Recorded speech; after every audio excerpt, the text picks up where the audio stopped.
and gentlemen, welcome to another episode of The Flank. I'm joined by the co-host of The Flank, 20-time champion, 2-time world champion, legend to the Call of Duty scene, Patrick Price, a.k.a. Aches. We also got another world champion sitting right next to me, Mr. Chris Parasite, another staple, another world champ. And then we also got a special guest. We got Mr. Big P. We got Gunless from the Los Angeles Guerrillas, obviously sitting out this weekend with a sickness, right, Big P? Just so you tweeted about it, right, with the stomach ulcers and all that stuff. How's it going with all that stuff, man? You feeling better at all? So I stopped taking I talked to my doctor, stopped taking certain medications. Yeah. And it's been helping a lot more, and I've been trying to keep clean on my diet, but I mean, the only thing even my doctor said is surgery is the only thing that's really gonna help. So Yeah. I mean, I'm basically waiting on Monday, literally, to get a call with them, go Yeah. through surgery, and then we're just chilling. Listen, Big P, we're wishing you the best of luck, man, going through surgery or whatever you got to do. We want to see you better and back in there competing and doing I mean, your thing. yeah, it's killing me watching all these matches and shit like that, knowing I literally couldn't do anything about it. Yeah. But I'm happy that the boys are actually doing good. Yeah, they're doing their thing, man, and we're gonna get into it. We got a lot of matches today. Usually I say, Pat, Chris, how you doing? But we've been chilling together all day, huh, Pat and Chris? You guys, All day. you guys are ready to get this show on a roll, man. Yes, sir. So let's hop right into it, man. We had a really big series to start things off today.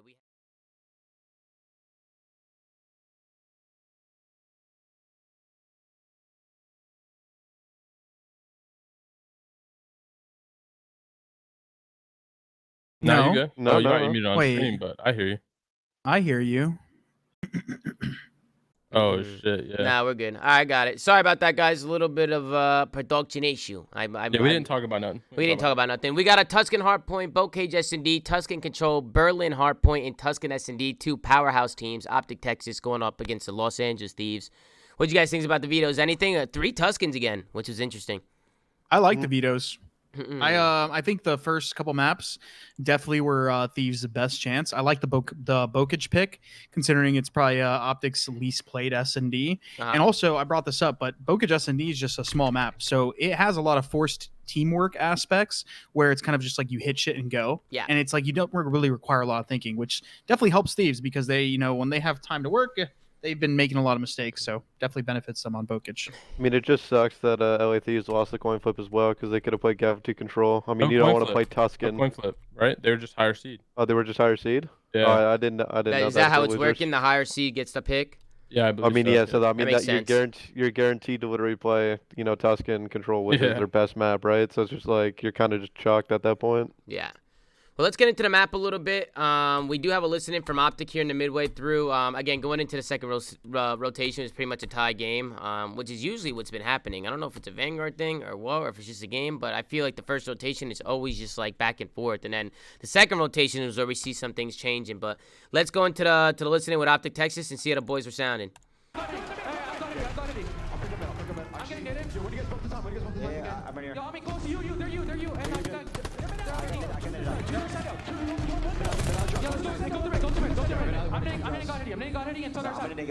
on their side as well. I'm here. I don't see him. I don't see anything. Our side. Are you? I'm pitching in. Enter got hitting. He got me. He's outer block right now. Outer tree block. Third side hill. Dylan. Third side hill. He's on left. You. Where's Brennan? Third side you. He's still there. Our side you. Art got hitting. I'm trying to go for center. Yep. Take your time. Kenny pushed down, bro. He pushed down. Yo, what is fucking working with I'm on hold. Hold on, I have plat right now. I have plat. I'm on. Look at radio. Try to need over plat. I don't see any on hold. Do not need on top plat. I can still work the back side. I'm trying to... I think the comms sound good from Optic. What did you guys think? I feel like their comms are always good. I feel like they're one of those teams that are always super vocal. Yeah, their comms have honestly just improved since they had that 2-match slow start in the league. Yeah. Ever since then, yeah, I think every match, even when they're losing down in a series, whatever it may be, their comms have been good no matter what. Yeah, and then we get into the map a little bit. I think right here, Optic was able to get into this P2 and work some time. And then I thought that maybe they should have been able to hold this P3 a little bit better. I felt like they probably could have chained this hill. But this is where LA Thieves was able to somehow break on in. And I'm not really too sure. They just stormed right through the front, which is interesting. Chris, Big P, is this the best way to break it? Just work nades and push to the front? So basically, It worked for LA Thieves here. I mean, there's two ways of literally like holding this hill, right? So like Yeah. you either play from the front side and put them in a demon trap rooftop, or you hold it from the back and like Wow. constantly spawn them field and like. But this like where Dashy's literally getting naded right there is like the most important spot because if you stay alive right there, like you're gonna get like 2-3 kills almost every single Yeah. time. Because like you could just, Such a I clean mean, break, bro. That was I would like clean. I'd like to say that like most people are gonna snake that as well. Like every single player literally is gonna snake that head glitch, and it's just gonna be super hard to literally peel them off of it. Yeah. Also, once you're spawning field, it's pretty fucking hard to even like try to wrap around to, let's say, go for spawn. So your best bet is just hitting like the hill and coordinating nades and trying to just get into the front. Yeah, I just thought the break right there from LA Thieves was clean. If Optic was able to hold that, I feel like that's pretty much a money hill sometimes. I've never seen a team clean break it that easily. And I felt like it was just from the tack usage. They coordinated their tacks. They won some fights, and I felt like Optic probably could have put it away there. But LA Thieves end up breaking it. Then they get over to this hill, and they start turning up as well, going into the P4. They just kicked up. I felt like in the first half of the game, it was all Shotzzy for Optic. Again, Dashy was playing well. Shotzi's playing well. Shotzi's been unreal, bro. Shotzzy got costed. He's disgusting. playing. He has been playing some of the best COD I've seen him play. Obviously, it's Shotzi. We've seen him play crazy, but he's just super consistent. It's not even the stats. Like I don't care what the scoreboard says. It's just every time they're on Shotzi, he's sneaking. He's making a play. He's doing some weird shit. You know, like he's channeling his inner Halo, bro. yeah. Like I don't care. I don't He's really. just insanely impactful. And period, I- like in every mode. And I was talking about this yesterday with like Vowels and Mito and some of the guys in my Discord, but I just feel like everything revolves around him. You know, like he makes his teammates' jobs so much easier because he's just annoying, and he pretty much just annoys the fuck out of the other team. He's the best sub in the game, bro. Yeah, Period. he's good, bro. He's He just really makes the good. game easier to play. Like as if you're on his team, like the game, like it's just you get way more easier kills than like actually just headbutting a hill or something like that because he's taking that route to get 1 or 2 kills, flip spawns, and then all you have to do is hold your L trigger. You don't have to do anything. Yep. He's like, oh, free kills are just coming my way. Yeah, and then we get into the P5 again. It's pretty scrappy, pretty back and forth. But LA Thieves, man, I think this is a just really good streak usage out of them, man.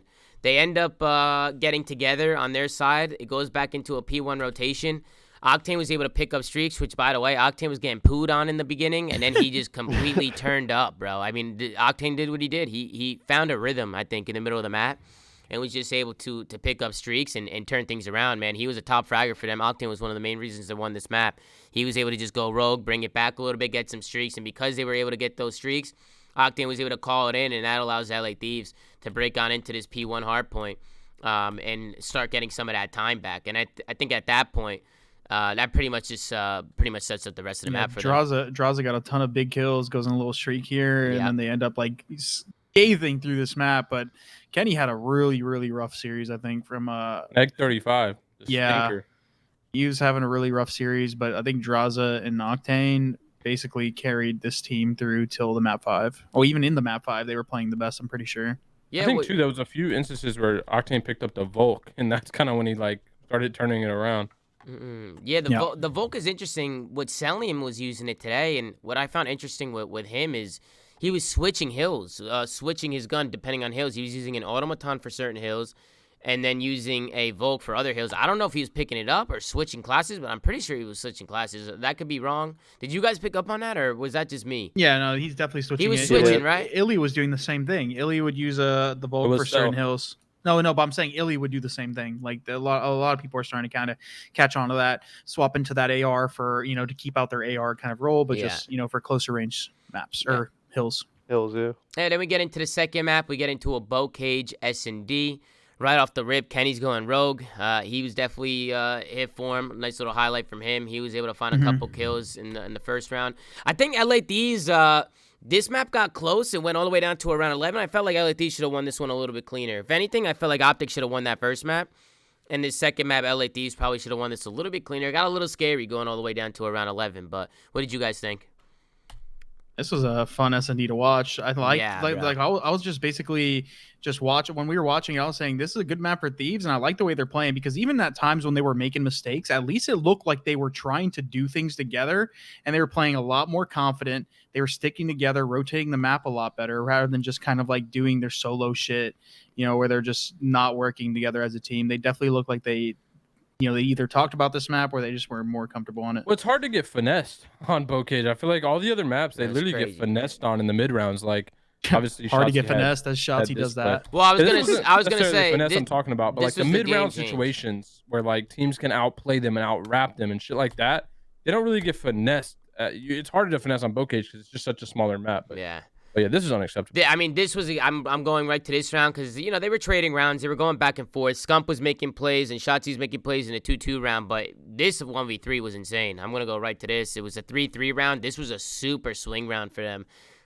You know, when you're tied up at 3 in the middle of the map, I definitely think a 1v3 can definitely catch you But some what the fuck was momentum there. Draza doing? Hey, listen, he went rogue. I don't know, kick flipping. Nah, he was doing some crazy. Look at this motherfucker. Who the fuck does he think he is? Wasn't Draza supposed to be watching their back here? Like, Look or at I thought he this was going off guy. the top rope. I don't know. It had to be the guy. It had to be the guy that was fucking on the steps? like on the steps. Yeah. I'd assume like he could get eyes on I it. mean, but I feel who's the guy on the steps? I mean, is that Kenny? Boy, feel I like he's think, or Kenny. trolling. No, it's Kenny. Bro, No, no. it was Ken. No, what's funny too is when I don't know. bro, when I see this too, when I see this fool jumping off like that, you know the meme of Draza, fuck it then? It's like him calling it. This is what I think when I see him jumping it off then. like that. I Fuck mean, I it just- then. Zach's hilarious, bro. I mean, I just think their setup right here is just actually fucking horrible. Like, they could get back camo tank, like, you know, watch the low right push through, and then, like, actually have a decent setup to actually be able to trade, but it's just like, There was too much open real estate. Like even Octane. What was Octane looking at back on that? I like, don't know. like Yeah, sewers? what? Which I don't know why he was looking at sewers, because like Yo, They- they thought they did something right. Yeah, I his was gonna say, teammate- they just seem confused. yeah, that was weird. That was really weird. I'm not I sure. respect the attempt at a setup. At least they were grouped. By the But- way, I just wanted to say that was also Optic's first loss on Tuscan Hardpoint. That map won. Which honestly, the Optic, they got off to such a hot start. They were frying them, and then LA Yeah. Thieves kicked up towards the Forgot to second, say the, that. the end of the game. Listen, the way Optic was playing this fucking series and the way they're playing this event, they had a lot of firsts in bad ways compared to how they've been playing online and at the major one. Yeah. Well, let's get back into this map a little bit. The 4-4 round, LA Thieves get really aggressive here. They get aggressive towards that A site. I think it was the first blood from Draza onto Shotzi, so able to take him out. Shotzi tried to use that little creddy spot looking through the wood. I see a lot of players trying to do that now. Afro was using it yesterday a lot. But I saw Classic using it today. I saw Shotzi Yeah, people are using just it. catching up on it. And LA Thieves, you know, that's what I want to see from them, man. When they have numbers, they're not afraid to get confident and just push. Oh yeah. And that was a really good round from them. I want to highlight that because they just went absolutely rogue. Once they get the first blood, they stay together, they hold their hands, they push out, do what they got to do. And then we go into the 5-4 round or the 4-5 round, and Optic pretty much do the same thing back. They get the first blood, and they go to work this B plan. I thought Draza here was going to shoot him off the bomb before he got it down, but with Shotzi and Dashy looking over you as Scump is planting that bomb, it's a pretty good duo to watch over you when you're planting the bomb. And they were able to find some kills. We get into a round 11. A Ninja Defuse comes out and closes the game. Did you guys expect this? I felt like Envoy got some pretty good timing here, to be honest. But really Was good it- play. Or Yeah, Draza, was it I mean. Draza, yeah. Sorry, it not was Envoy, but Draza. I think it was a bad play out of Optic. I mean, they planted safe and then backed all the way up. Like, I don't know how much they could have done, but I feel like they have to keep some control. They obviously weren't expecting Draza to do that. It was a heads up play out of Yeah. Draza, Yeah. but still, I mean, like you planted safe. You might as well just like stay on bomb heady at least. I think they were Have just people in that banking on setup. them not getting fucking like them getting nervous and not making the play. 'Cause Yeah. Which hey, Thieves has done that a lot, right? Where they get nervous and don't make the right play. So yeah. I would have liked good to see. play out of I would Draza. like to see Illy just maybe just play on the site. You know, Just stay behind stay, bomb, Just yeah. stay on the You bomb. you have to. You just have to, or you have to instantly come back and chow. Like you Yeah. you cannot give up the site control. You got to like even number 3. Look at where number 3 is on the map. Like he's got to be quicker. Like bomb goes down, Yeah, he I just like I was thinking that as he well. should have He's came taking up the mid s- steps too. I feel he's like instead taking of the flanking. super mega long. Well, route. he needs to be quicker, but at the same time, I think Optic like just need to stay in They the have to site buy and him some- and yeah, buy they have to time. buy him some time Yeah, if buy he's him gonna some do time. that. Yeah, Yeah, he's yeah. moving pretty quick, man. I mean, he's moving. He's going, Yeah. but he can only Well, he- move so fast. He was kind of like their win scenario, right? That pinch was massive. So I feel like Illy's staying on bomb there, even if he ends up falling, later on, by the time he falls, like I whoever's was gonna flanking say is that, already yeah. gonna be there. Like he's already gonna be behind him. So Yeah. yeah, like I think the flanker was their win condition, and the only thing they had to do was just not get injured, So basically. you also have bomb head glitch Like, just play the bomb Hegwitch and just try. Oh, to he go would have on killed and pray, Draza. dude. He would have Yeah, killed he would Draza have for insta killed sure. draws 100%. Yeah. I just think it's funny how like you literally lose by not taking a gunfight or like just squaring up. Like that just seems so unironic. Yeah. But then we get into the Tuscan control and Optic off the rip. They do like a middle to church down mid ramp strat, and they're able to get onto this B point and get 2 takes right here off the rip, which honestly to me, even if you don't cap the point, if you're getting 2 takes off B right away, I feel like that's a W, no? Off the Optic is the break-off. best. Optic is the best B team in the game. No bullshit. Like on this map, I feel like it's pretty often that we see them doing a hit out to B Yeah. and either successfully capping it or getting a fuck ton of ticks like super early. Yeah, I feel like the thing they do the best, and I've talked about this with other teams, is they just make use of their kills. Like when they get kills, they're on the point so fast. They stop clock a lot, they work lives a lot, and they work stacks a lot. They're just super comfortable on this I map, dude. Like this Yeah. is an insta L for most teams when they play them on it. I don't blame them. Like The biggest what- thing for what's me the is they're record? just the fastest team. Like in the moment, decision making and acting on it, they're the fastest of any team. I think FaZe and them are ahead of everyone else, but like Optic just seems to be super fast. Even in search and their raps and shit, they just make the play. They don't Bro, hesitate at all. Shotzi is the fucking fastest player, fast decision maker. Yeah, and Even on their defenses, you'll see Shotzi push out and get like he just knows what he can get away with so well on this map that he just is such a fucking nuisance for teams to deal with. Yep, and he ends up making a play as well at the end of this round to get onto that B site. And I can fast forward a little bit just so you guys can see how Optic was able to break on in and beat these guys. But you can see Shotzi, he somehow finds a gap through mid alley here, and he's gonna sneak through to the back. He ends up finding one. I think LA Thieves. He poops on somebody here. They don't catch it, but Chris, remember we saw this and we were like, yo. Yeah, he got number pooped. 7. Yeah, he got. You He could smoked tell draws. if you just look at the arrow, you can tell that whatever shots he was doing, he smoked him. I think he hit him with a bunny hop and like turned on him. Yeah. And then he just plays a little creddy. He finds 2 mid alley. Now he's playing a creddy in his base. It's forcing that field spawn, and the rest of his teammates are stacking a point. So it's free. That's GG. Yeah, it's free pickings for Shotzi. He pretty much just opens things up, and that allows Optic to pretty much just get so many kills and get some waves. It just keeps pushing him back. Like Shotzi does that consistently. He does it again. Look, now he finds another gap through mid alley. He gets a kill, and now he's back in their base again. And he does it. He does it all game long. Like I don't understand. I don't know how he keeps finding gaps. Like I don't know how people don't like He's keep doing track the of him. Abizi. He's doing the Abizi. Throws a shoulder, doesn't see anything. Fuck it. Yeah, no, honestly, and it's a really, I like Abizi when he does that. Like Abizi's shoulders, or you just get the info, right? And you make plays off the info. It's just good plays. Then over here, Shotzi, to win the game, he gets a grenade kill here, Platt. Then after he gets the grenade kill, he jumps down ladder, slides down ramp, and gets onto this point, and instantly just stops that clock and wins his 1v1. Well, I think once he gets on a point and wins that one, now Optic have numbers. Shotzi made the play for them. He entried. He got 2 kills. And just like that, Optic were able to win the first offense. So offensive wins are huge, man. Optic go on to win the defense. They hold their lanes. They do what they have to do. And then we go into another round, and they just slay LA Thieves out so hard, they're able to close out another offense. So any final thoughts from you guys other than Optic just slaughtering them here in the control? Go ahead, Pierce. Oh, sorry for cutting you off. I feel like, you know, what you guys were talking about, like Shotzi going big in the back, right? Like, I like him getting all those kills and actually, like, being annoying. But Minnesota does a really good job on this. And, like, yeah, I know they're out of the tournament and everything, but, like, they stack the point and force them to literally take from the back. And, like, it's just a crossfire at that point. You just team shot with your teammates, and, like, you have a 4-stack on B. So, like, instead of it getting, like, kind of mixy and scrappy like that, him going big, he could just got on the point and just, like, and then literally guaranteed a B cap. And then we all know how easy A is, right? Like, yeah. And that was a really good play at a Scump. You saw him popping a 3-piece there at the end of the game. I mean, these guys were definitely just in What I was rhythm. going to say was once you win that first offense, like, just because the limited map pool and stuff like that, like, once you win an offense, bro, it's like you just always know what team's going to win the map unless there's some insane joke. Yeah, and this is also, I believe, Optic's now 4-0 on control sweeps, which I think is the most overall in those 3-0s in control. Uh-huh. Yeah. And these have the most being swept. They're 0-4. How many Tuscans have they played? Like, controls? How many coin? I want to know how many coin tosses they've won. Well, it's not just coin tosses; it's also seed. And like, oh, it's seed. a Okay, yeah, lot, makes sense. so. Yeah, no, yeah, makes sense. I thought it was coin toss. Is it not It's coin toss in like the league? Coin toss online and sees it land. Crazy. Hey, look at Yeah. the scoreboard. Scump had a really good game, 23-16. Shotzzy 26-15, doing what he does. On the other side, LA Thieves was struggling. They were just all going negative, probably just going through it. I mean, I just felt like Optic just slayed them out heavy this game. They didn't have an answer for them. Illy was 13-15. Illy's been a little up and down again today. I definitely think Illy brings some other things to the table as a teammate and as a player.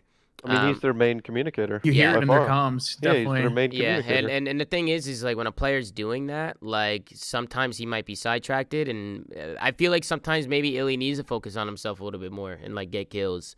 Yeah, I think we had that conversation very on in the season. It's kind of granted, Illy is doing fine. No, he's great. Even He's a though great there's player. room for him to play better, I think, and he Yeah. is picking up a lot of that leadership slack. I think it's unacceptable that it kind of like falls on his shoulders, and there definitely needs to be more contribution from the rest of the team if that's an issue at all. But Illy definitely did struggle this tournament. I think he's probably their X factor. I get it. He's a mastermind, search and destroy. Definitely, been showing signs of a great leader. But it still doesn't make give you excuses. He's got to pick it up, because when you're playing with superstars on your team and they're doing stuff like this, like this placement's kind of unacceptable. I'm not saying it falls on his shoulders completely, but he didn't have the best event statistically, at least. Who? I'm sorry, I didn't miss the name. Illy. Yeah, I mean, I think you're right, but the thing is, like, he played so well at Major 1, Yeah, but I think it was kind of like known that he wasn't going to come into Major 2 and play that good. Like, you're right. and he's going up against, like, I mean, you got to think, like, some of his teammates are some of the best in the game in their roles, so it's not like he can also be the best. Like, it's not always going to be that way, but I agree with you overall. I just think it's going to be hard for him to maintain that, like, Major 1 consistency, because he was absolutely frying that event. Yeah, you're right. We get into the Berlin hardpoint, going to the fourth map. This is where Optic's going for the reverse sweep now. I definitely think a 3-0 in control gained some momentum for Optic, and I definitely think they were riding that going into the Berlin hardpoint, because Jesus Christ, did LA Thieves get shit on. The first 3 hills were chained by Optic. Optic got a really big lead really fast. LA Thieves had a few breaks here or there, but it just seemed like they couldn't get anything going at all. Actually, let's go into the listening with LA Thieves and see how they were sounding and see what was going on. How good were Optic last time around? They're going to try and do that again in about 14 seconds. But the will be coming, but Kenny. Where the fuck is the listening? Am I tripping? Wasn't it right here? I'm losing it, bro. I'm fucking losing it. It's been a long day. But it was right here somewhere in the middle of this fucking P1. But any thoughts on the map other than Optic just shitting on? Let me know when you get to I it. got But it. I got it. even though Shotzzy was going off, so was Scump, all these guys were playing really well. I think Dashy had one of the single best hardpoint performances we've seen like on Vanguard on this map. No Him and bullshit. Zinni, I think, are top, or maybe not this map, but I think overall, like, him and Zinni are the top 2 for, like, one map. But I got it. Let's go into Brandon the listening fucking real quick. fried this map. Let's go into the listening real quick. Hold on. Outer late. He's outer late. Left side hill, left side hill. Left side outer late. They're back windows. Oh, outer. Outer still outer. One got time, bro. One got time. I see him. Outer. Nice. Back left. Close up. One got a deep left. One still on pins, bro. One still on pins. Close up. He's close right. I can't get him. Okay. Get nades down. Quick. I can't down. He's outer door. Down is that. I got a nade on him. Outer door. We clean up. Back left. Stone heady. I'm getting one baby. Back just shoot it. I'm secret with you, Sam. Stone secret. It's only 5 seconds. I'm playing this whole time. Enter back left. There's 2 at all. I got it. I can help you on this one. Let's play this. I don't see any mid. Mid. Go outer in time. He wins. Watch out, Bruce. Yeah. You did office. Alright. Add-on. Listen, Seth is going our glass stairs, bro. I'm already outer box.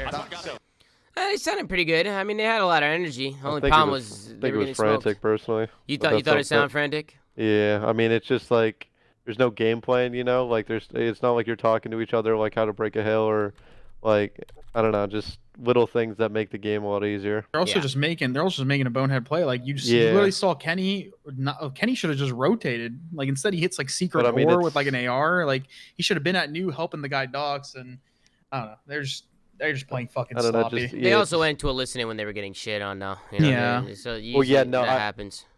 I know that, but like I feel like that's the time where the comms shouldn't be frantic, right? Like when I agree. you're You getting can't come shit back on. with bad comms. On rotation, your comms need to be godlike. That's like Exactly. that's like the moment where your comms like are necessary to be good. Like every other thing is so basic, mini map oriented. Like the rest, like rotation is so important. and Yeah. your comms are that garbage, you're losing. You I mean, they you clearly can't come lost. back with bad comms. I mean, we've seen teams come back and, we've seen teams come back from 100, 150, 200-point deficits, and I definitely think if their comms are a little bit too frantic. I personally didn't think it was too bad. I think they just had a lot of energy. I feel like a lot of these teams, when they're at the major and they're on main stage, they're just fucking twisted. Yeah, I was about to say they get lost in thought. Yeah. Yeah. Like you get caught up in the moment Bokage pretty much. effect. Yeah. The bocage brain. The bocage brain is Bokage out. brain. Listen, and I know you were talking about Dashy before we get into listening, and I agree, man. Dude, he's 32-12 right now. What is he playing, a pub? He's fucking disgusting. Like, that is insane. I mean, think. from their. No, Oh, go sorry, ahead, Big. No, go ahead. You good? But I was gonna say, I think from their first day when they lost, I think Dashy wasn't playing that good. He was only going like 12-12. Like he wasn't playing like, how he is right now. It seems like he actually stepped it up a shit ton. Mm-hmm. No, he's a fucking animal. We look at the final scoreboard here. I mean, he just went into a different fucking beast mode, bro. He ended off 36-12 with 4,000 damage. So he just had a fucking crazy map. And then again, LA Thieves are just like, look at them. I mean, He's literally just an AR outclass. He literally shut down both Kenny and Sam later. It just seems like they can't keep up with the slang. They were just having a hard time keeping up with them. But we get it to the last map. This one goes all the way down to a map number 5. And again, this one was just super back Kenny and was forth. trolling. Yeah, talk about it, Pat. What do you Listen, think was going on here? They finally got a map where Sam is doing good in S&D, and not only doing good, he was low-key frying. But there was so many situational plays where I felt like Kenny just absolutely threw. It was mostly in the later rounds, but and it wasn't just him, don't get me wrong, but there was so many scenarios where he was just over peaking, over challenge, doing shit that was just unnecessary. I think the one situation that we all know is when he was at A by himself in Optic Rap. All you have to do in that situation is literally play info. You could literally have your fist out, just staring at something where you can't get killed and run away. He was in a situation where all he had to get was info, and he just fully exposed himself and chowed and died. And it's just situations like that, bro, are kind of make it or break it. That's just something that championship teams don't do. And I think Kenny, I mean, he's obviously capable of making those plays, but he was just having just a bad series overall. And I think this is one of the plays that I jotted down. I mean, right here, it's a 3v3 situation. There's 40 seconds left on the clock.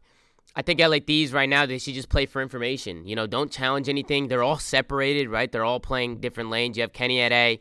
You have Octane at B. You have kind of Draza just playing the back of his spawn, probably just watching the flank, watching mid alley. Right here, Kenny just needs to throw shimmies. Play your life. You don't need the wide chow. Especially because you're by yourself. Multiple people are gonna be there. Don't even throw shimmies. He's alone. He should be playing the rattiest, just licking a wall, hoping they even if they were to plant the bomb, right? You got to think they'll stay in you or run back from you.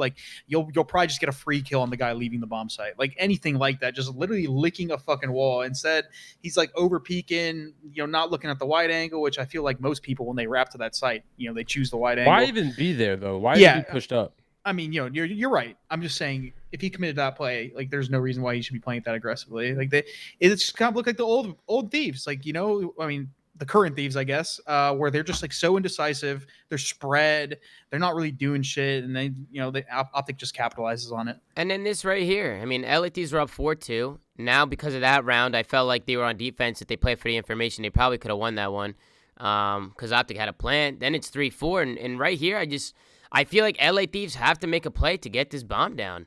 They really, they never get it down. They're just kind of it's like they don't have a game plan. They're just waiting for something. But the thing is there's a good team is not going to give you anything, To me, this S&D was a story of two things.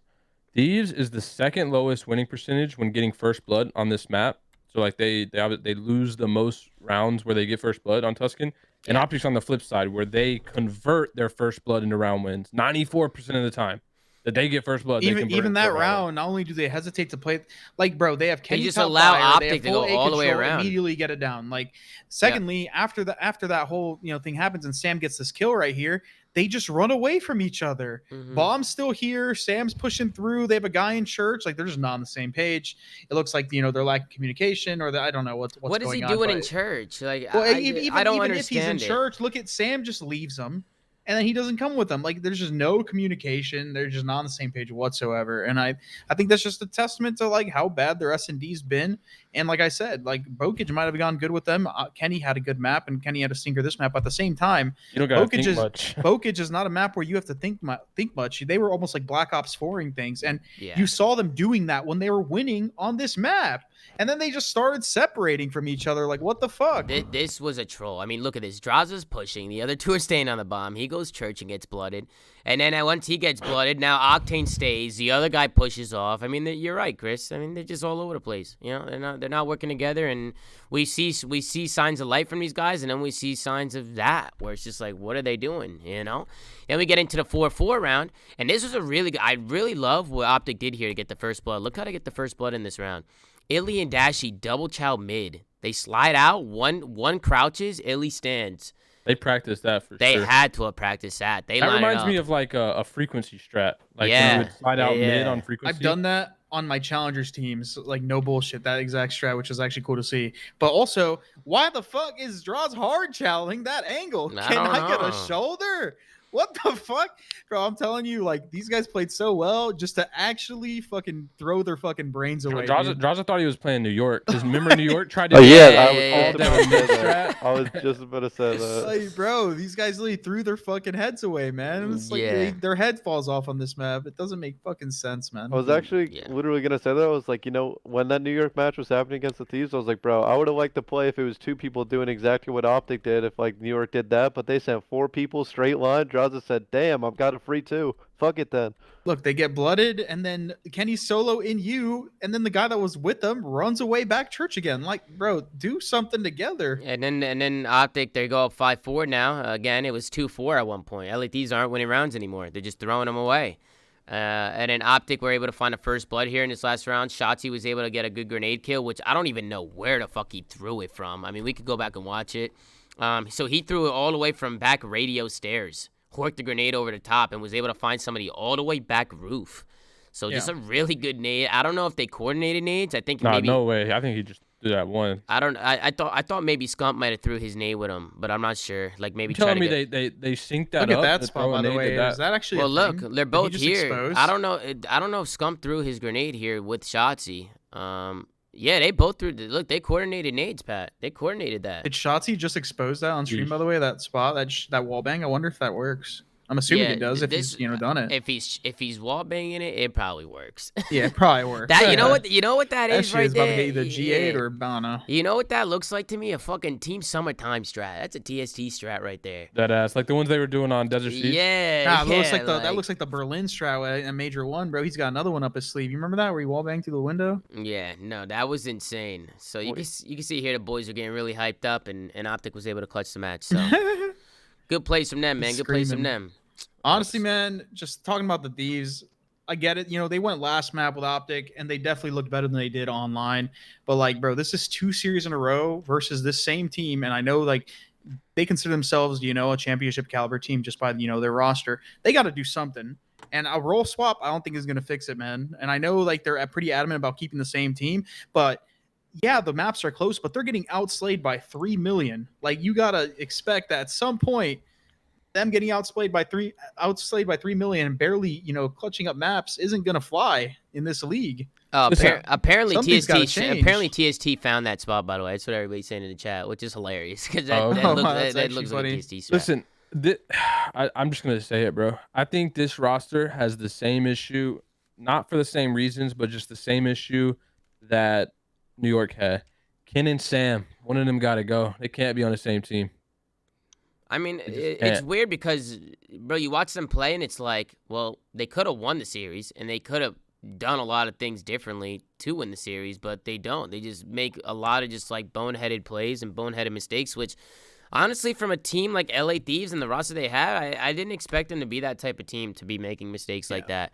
You also look at the Um, stats, and they are getting outslayed by 30 million. I bro. personally think that's the main thing. I think they're just not keeping up. I I think, think it was a record, 77 outslays. damn. It might not have happened ever before in Vanguard. I mean, we'll see what happens with LA Thieves moving forward, man. But we got a lot of series to go through, so let's get to the next one. We got Boston Breach going up against the Florida Mutineers, Gavitu Hardpoint, Berlin S&D, Gavitu Control, Berlin Hardpoint, Desert Siege S&D. Anything about the vetoes? One thing I will say is Boston looks good, man. They look like a good team right now. They're doing their thing. Yeah, Boston looked good.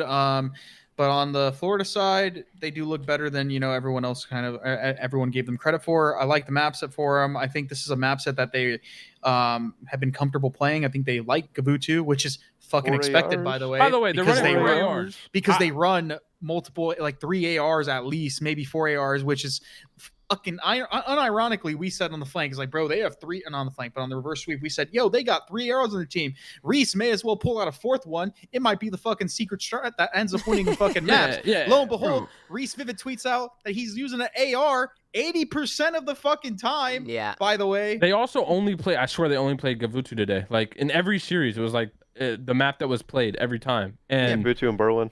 because everyone's saying to veto Bokage. And they literally, which at this point, I mean, bro, they literally, by the way, have 3 AR players. I don't care what Ogre 2 says. Like, these guys literally have 3 AR players on their team. So them playing Gavutu makes a ton of sense. And I think that's why they found so much success today. And I think outside of this Boston series, they did play well today. But let's not act like this Florida team was playing like this online, because they absolutely were not. They've stepped it up at this event, but this is not the traditional Florida that we're used to seeing by any means. They're playing well. I mean, they're having No, a good event. They're having They're a good also event. getting their maps, because everyone's like, oh, Bokage, small map pool, blah, blah. Now teams are going to actually think more of them when they decide to play them on Gavutu, et cetera, et cetera. So they came in with the upper hand in terms of like the underdog effect, where they just are, everyone's going to underestimate them, and they're going to come out, and if they play well, they're going to probably get their map sets most of the time, which is probably what they were getting. Yep, and we get into the hard point again. Boston got a really big lead, but Florida were able to bring it back. I think it wasn't until the second P3 going to the second P4 where Boston really started to kick up. It was a really big play from fucking Tony. Bro, Zinni's been going off. It's every day now. Like every day he's putting up numbers. I just feel like he's hitting form right now. I know we've been saying it, but I mean he's still doing it. Every day we're watching him and he's still doing it. I think in Major 1 he looked pretty good. Looked competitive. Their team looked all right, but everyone was like, "Oh, easy bracket."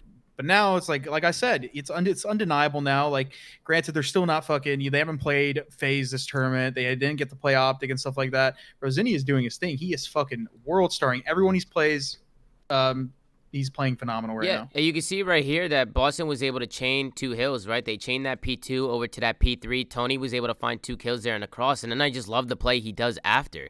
He finds 2 kills, and with 30 seconds left on P3, look at the route he's taking. I mean, look, he literally ran by his teammates.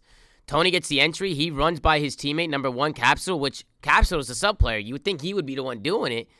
Zinni's the one doing it. Look, he's hitting the long route. He's getting all the way to new, and then once he gets here, he finds multiple kills, man. I mean, he just stays alive, and he's just being a complete nuisance on a map. I just feel like he's making really good plays for this team. So, really good heads-up play at a Zinni. I felt like he definitely helped his team secure his W. He was locking it down. Look at this guy. He's shooting laser beams. He's rotating.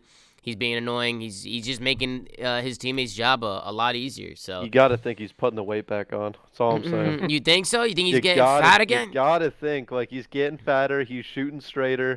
All I'm saying is, like, we love Fat Tony. Like, We do love Fat Tony. Skinny, We do love skinny Fat Tony fucking just Tony. don't do it, Well, I mean, listen, he's frying right now, and he's doing his thing. Boston were able to clutch up and get into that hill, and just like that, I mean, I felt like Florida on that second rotation just couldn't get anything going. Take a look at the final scoreboard here and take a look on what was going on. Zinni 25 and 15. I saw a thread on Reddit that was talking like Zinni's playing so good, right? In just stage 2. He's playing so good to a point where it's like you got to start thinking like, can he keep this up? Like in a longevity sense, like can he continue to play at this level? Because he's playing at levels that I don't even think he was playing at in World War II, which is like, and this happens in all sports and all games. Like people have stints where they just absolutely fry. And I think Zinni is so important to this team. Like they rely on him playing this good. And don't get me wrong, I think they're a top 4 team right now, currently, no doubt. But, and this was back to your kind of what you brought up, Chris, was like, yeah, they have the schedule thing. They have had an easy schedule. Like it's just undeniable they have. It's not their fault. They can only play who's in front of them, but they have had an easy schedule. And I think tomorrow will really be a big, testament to this Boston team on how good they are, because they're going to play FaZe. And if they lose, they're going to play a good team in losers. So it's like, I think we're really going to see what this Boston team's made up tomorrow. Yeah, I mean, like we said it before. It's like they play everyone else good, but they play FaZe, they get smoked. They play Optic. Well, actually, I don't remember the last time they played Optic. But regardless, they played FaZe. They get smoked. We're gonna probably see something like that again, where they play them again.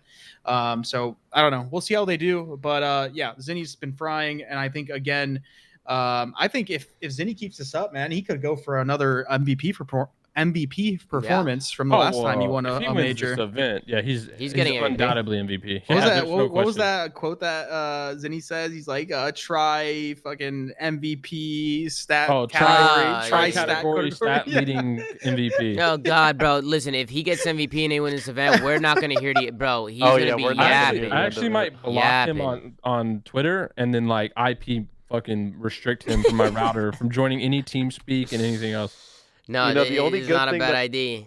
Only good thing I'll say is he gets no trophy for the MVP, so he can't shove it in your face every single time. He's gonna get that fucking shield, bro. That Minnesota Viking Rockers shield. Yeah.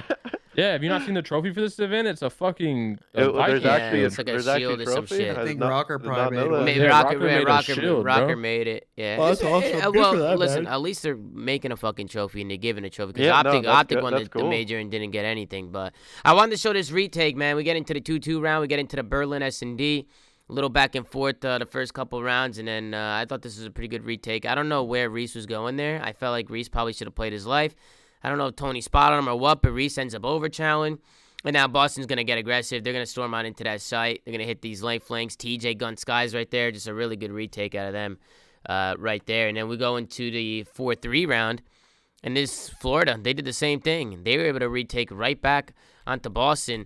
And usually this doesn't happen when this B-bomb goes down. I felt like this probably could have been a round that Boston could have won. But granted, they did lose Nero. So it was a 3v4 situation here. But the bomb goes down. Capsule gets out for a second. I was like, holy shit. He's alive somehow. Skies didn't get the kill. But I just think Florida do a really good job here, holding each other's hands. They focus the kill on the bomb site first. Then they start pushing towards warehouse. And they do it together, too. I think they just did a really good play. They picked up the trade here. They used their numbers really, really well. Which, listen, this might not seem crazy to you, but I can't tell you how many times pro teams troll with their numbers, especially on retakes like this when teams are set up in post plants and stuff like that. Definitely good to highlight teams using their numbers and playing together as a team. So good plays out of them. But then after this, Boston was able to close this one out, man. They win the next two.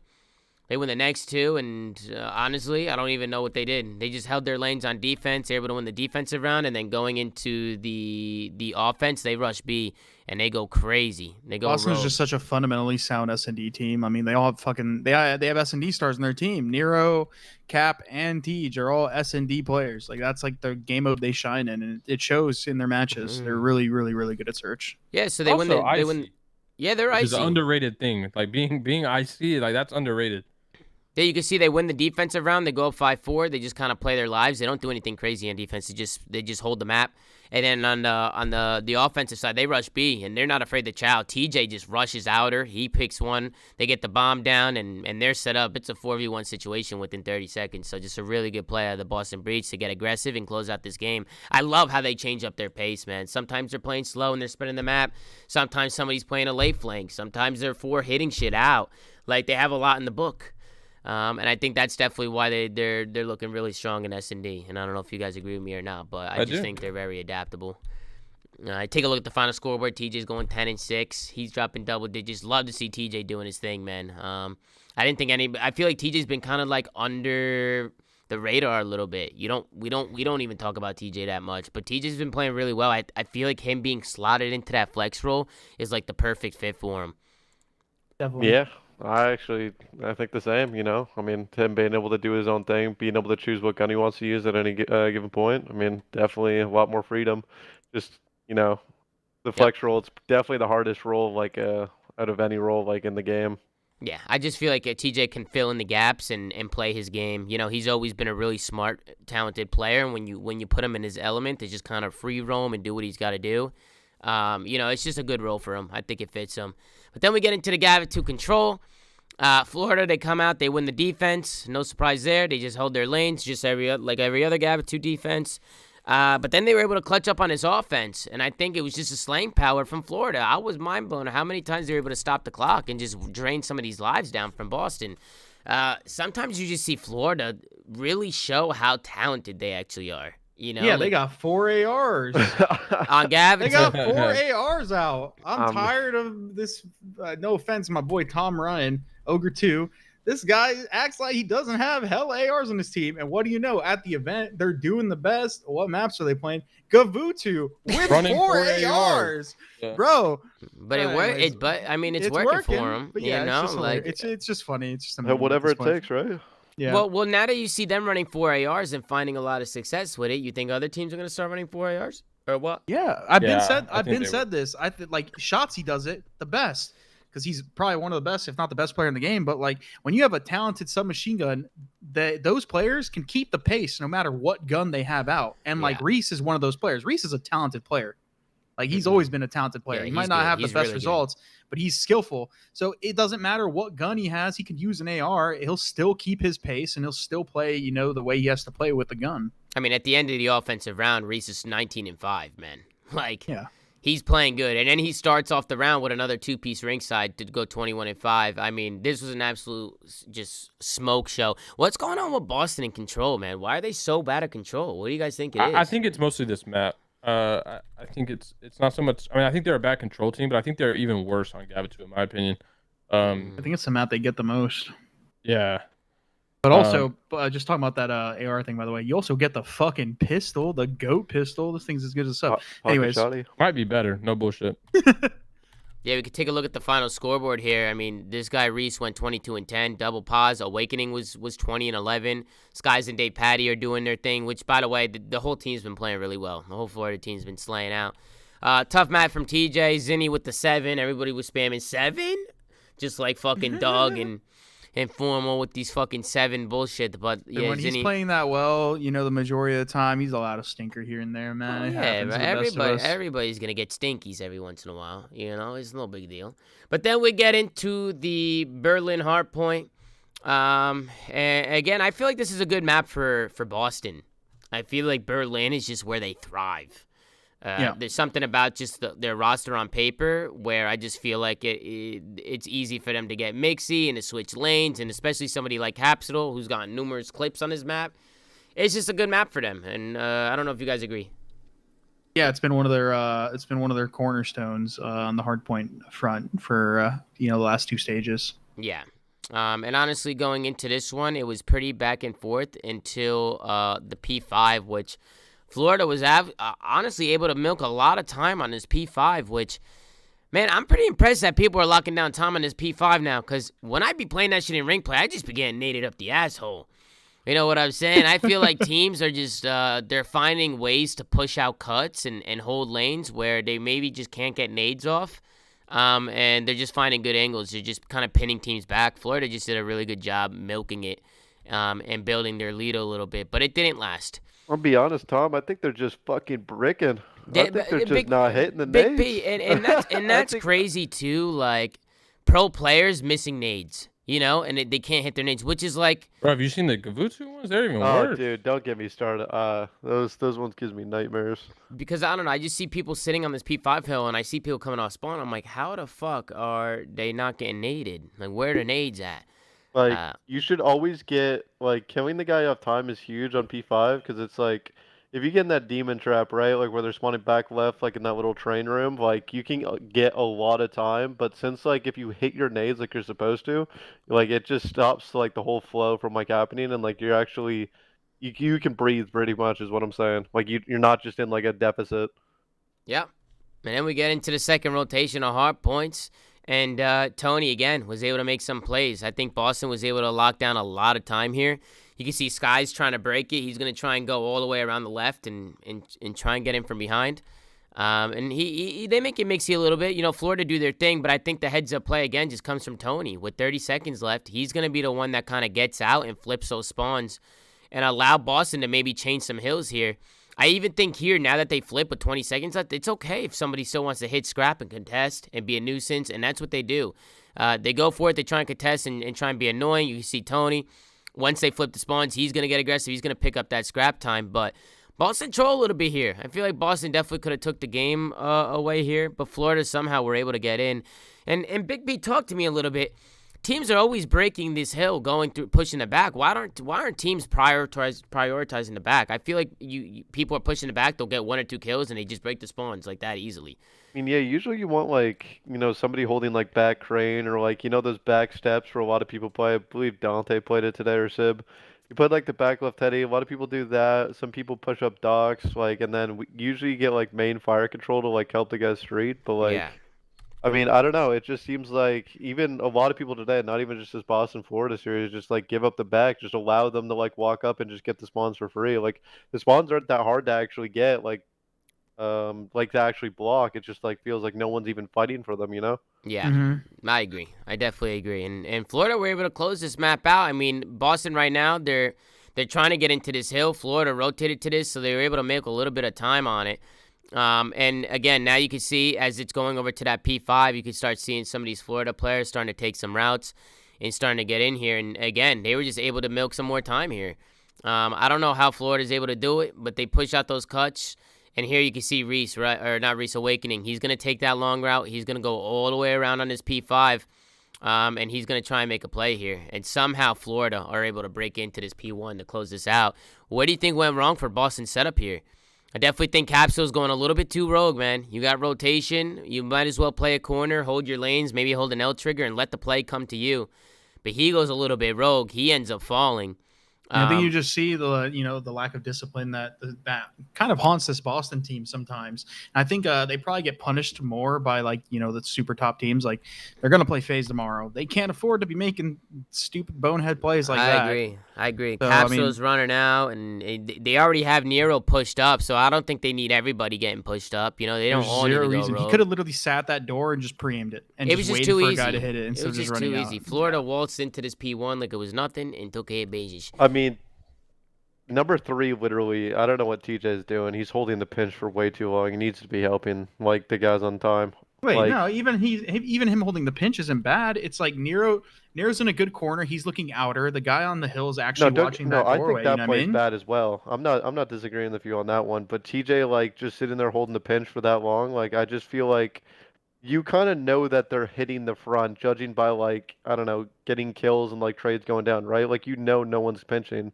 Like, I feel like if TJ literally floods, like, because they jumped through the glass window, they didn't even go outer. It looked like they just jumped through the glass window. If he's there looking over on time, like on the stone heady, like Yeah. 3 kills, literally just 3 kills. I mean, you're right, but at the end of the day, they got 1 kill. Like he had 3 teammates there, they got 1. Oh, and yeah, and then they're in the sub situation. You think they at least get 2, right? Oh, I ain't So I mean, yeah, disagreeing with that. he's not in the best. He's not in the best spot, but I don't think that falls on him. I think if anything, it falls more so on Cap just running out the door. I think if he just sits there, it gives him like another line of defense. And then after they get the kill on like the guy at the door, Nero dies in that corner, and then I think the guy in hill just chows outer. Like he just should not. He should just sit in the hill and then play a credit and buy his teammate time. So I mean, yeah, I agree with you, but I just think mainly Capsule is probably one of their least disciplined players, and I think he probably has the most to learn. Well, Capsule and Nero, right? The young guns. Yeah, the right? youngins, They're the ones that are probably making the most mistakes, which, listen, I'd rather have them getting aggressive and making mistakes getting aggressive than not making plays at all and just getting pooed on. Yeah, they'll learn. But they, Patty and Skies, they had a really good map, so good job from them. And then we get into the Tuscan S&D, which, I'm going to be honest, was nothing crazy. I think Boston just world starred them. Yeah, I was about to say, it kind of looks like a blowout. It was a blowout. It was an absolute blow, which was kind of underwhelming. It was a really close series. It was very back and forth. I thought it was going to be a bloodbath here. But instead it was the exact opposite. And, they go up 1-0 here, Boston. They were able to win their first offense, and then they had a really good retake here. I'm not sure what Reese was doing here. Or was it Reese? Who was here that was playing deep field right here? Yeah, it was Reese. He was just kind of standing out in the open. He got picked a couple times over by that field area. Reese is going to have to be careful. I've seen him sniping there a couple times in the past, but today he didn't really have the sniper out. But Pat, what did you think about this map? Or did you just think it was a blowout? Yeah, no. Before we get into this, I also want to say that was the first time Mutineers have ever played Berlin Hardpoint. If you guys remember, it's been like their veto in almost all of their series. In the qualifiers so Berlin? far. Berlin, yes. That was their first time playing it, and they've also played it a couple times now at this event, so it must be kind of their comfy map now. But as far as Desert Siege go, Mutineers are 0-4 on this and have the lowest offensive and defensive round percentage. And on the flip side, Breacher 4-1 and had the second highest round win percentage on Desert Siege. So I think that's why it was a blowout. This is obviously Breach's map pick, and I think it was clear that they were way more comfortable than Florida were. Mhm. And yeah, I think that's just basically why it was a Breach is blowout. just But dirty at search, man. yeah, and they're clutch, and I think that's one of the big things. That's also why they're winning a lot of their game twos. Breach is now 7-3 in their last 10 maps, so they're just on a kind of a streaker in general. So I mean, you got to think they've lost 2 in this series alone. So I mean, I Breach think is this just was looking the good. swing around right here, right? I mean, Awakening not watching pinch. Like, Reese gets shot in the back easily. They're not picking up pinches, and that allows Nero to just hit that route and go all the way around the back. Now they're in a 2v1. They're able to close this one out. I mean, going into tomorrow, what do you think Boston Breach really needs to focus on? For me, I feel like they need to focus on their control and focus on their vetoes, just making sure they're playing the right maps. I mean, they got to be careful tomorrow, man. They're going to be playing some really good teams. So It's winning their S&D probably for me. See, I agree with you, Pierce. I think their S&Ds are more of a lock. To me, it's like, I think they're so bad at control and that they're going to play a really good hardpoint team in FaZe. FaZe is like 22-8, I think, in hardpoint. And it's like, I don't know if Boston can slay with the likes of FaZe. I think that's the problem that we talk about with like Boston, and they're so good against like all the middle of the pack and down teams, and they're not as good against the top teams. I really think it's just going to come down to the fact that they just might not be able to slay with them. I think they'll win the searches. That's not a problem, but they're not good enough at control to kind of be that Neslo team that we like to say, and win 2-3-5. So I think that's where they're going to struggle versus. I agree. Like I agree with you in terms of slaying perspective, but luckily for them, bro, control is a very standard game mode, and if they can just like somehow lock a defense down, I think they stand a chance. Yeah, but they're horrible at offense. But Chris. They're horrible. Yeah, no, you're right. But I think the main thing that's just going to come down to is they got to win that. They've got to win that game too if they want to make it a competitive series. If they lose the game too, it's probably just going to get out of hand, and FaZe is just going to walk away with the series. But they got to get their S&Ds are amazing, but FaZe is no sleeper in search and destroy. They have really good S&D players too. They got to win that game too to make it a competitive series. Yep, I agree. I definitely think Boston, they just came out. They took care of business against Florida. We could take a look at the scoreboard here, final scoreboard. Take a look who went off. Capsule, double positive, 8-4. On the other side, everybody just pretty much struggling. Only one positive was Caesar Skies Bueno. Maybe that's because he's investing into his game. But let's get into the next series, man. We got FaZe, Atlanta FaZe going up against Seattle Surge, Tuscan Hardpoint, Tuscan S&D, Gavitu Control, Bocage Hardpoint, and Berlin S&D. This was a fucking sick series, man. This was a great series. What did you guys think initially? What are your initial thoughts? I mean, best team in the world. No, man. I wasn't thinking. You know, I wasn't scared, Tom. Honestly, it came down to the wire. Got a little heads. It got scary. It was really back and forth, Matt. Really back and forth. They were just trading hills and breaking a lot. But FaZe is just icy, and obviously we'll get to it. But it comes down to Alec just saying fuck it, I'll do it myself. But this isn't it. This is the reset. Yeah, this is the reset. This is the reset. Okay, yes, because I was like, Lamar's 16-9. I was like, I'm pretty sure he wasn't doing that the second tower round. What happened today that they had a reset? What was going on? Mac fucking upchucked on the setup. Oh yeah, that's what it was. I don't know how I forgot that, bro. I feel bad for Mac, man. I hope he's doing all right. Bro, man. Mac still had a tippable performance, and he had an unreal fucking map. He literally played the best. He played the best on the team, bro. It just sucks because, like, Seattle starts off so hot, actually, gets in their groove, comes back. Well, they come back after, beat down a shit ton, and then it's just like, wow. You have streaks, and then your teammate throws up, and you're like, fuck, it's over. Yep, and we go into the Tuscan Hardpoint with FaZe in Seattle, and again, I just want to highlight this play from Simp with 20 seconds left on P5. It's a really scrappy game. If you watch it, it's just a lot of flooding, a lot of trades. These teams are battling, man. They're just going back and forth. Simp, he's going to get over to that P1 rotation early. And again, that second rotation of hard points, I think, is where the discipline starts to come in. And Simp winning that 1v1 was massive. Buys some time for his teammates to push up. And he continues to just smoke them and kind of push him back. So that allowed FaZe to kind of get in there and, build some time. And even hold on to some spawns and maybe even get a little bit of a P2 chain here. But Mac was able to... Did he spawn there? Or did Mac take a route to get to the pinch right there? Oh, wow. He spawned there.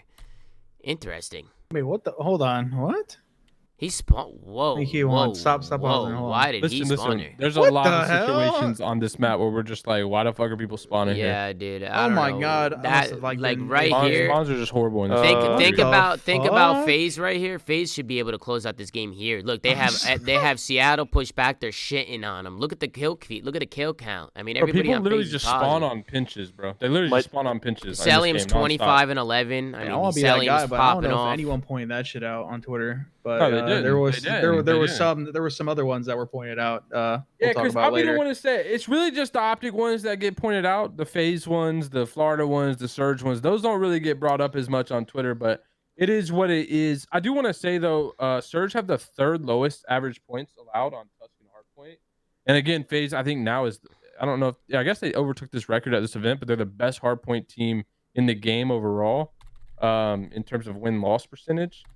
But Tuscan Hardpoint I think is like they're bread and butter. Yeah, so Seattle, they get a fucking lucky spawn that ends up bringing them back into the game a little bit.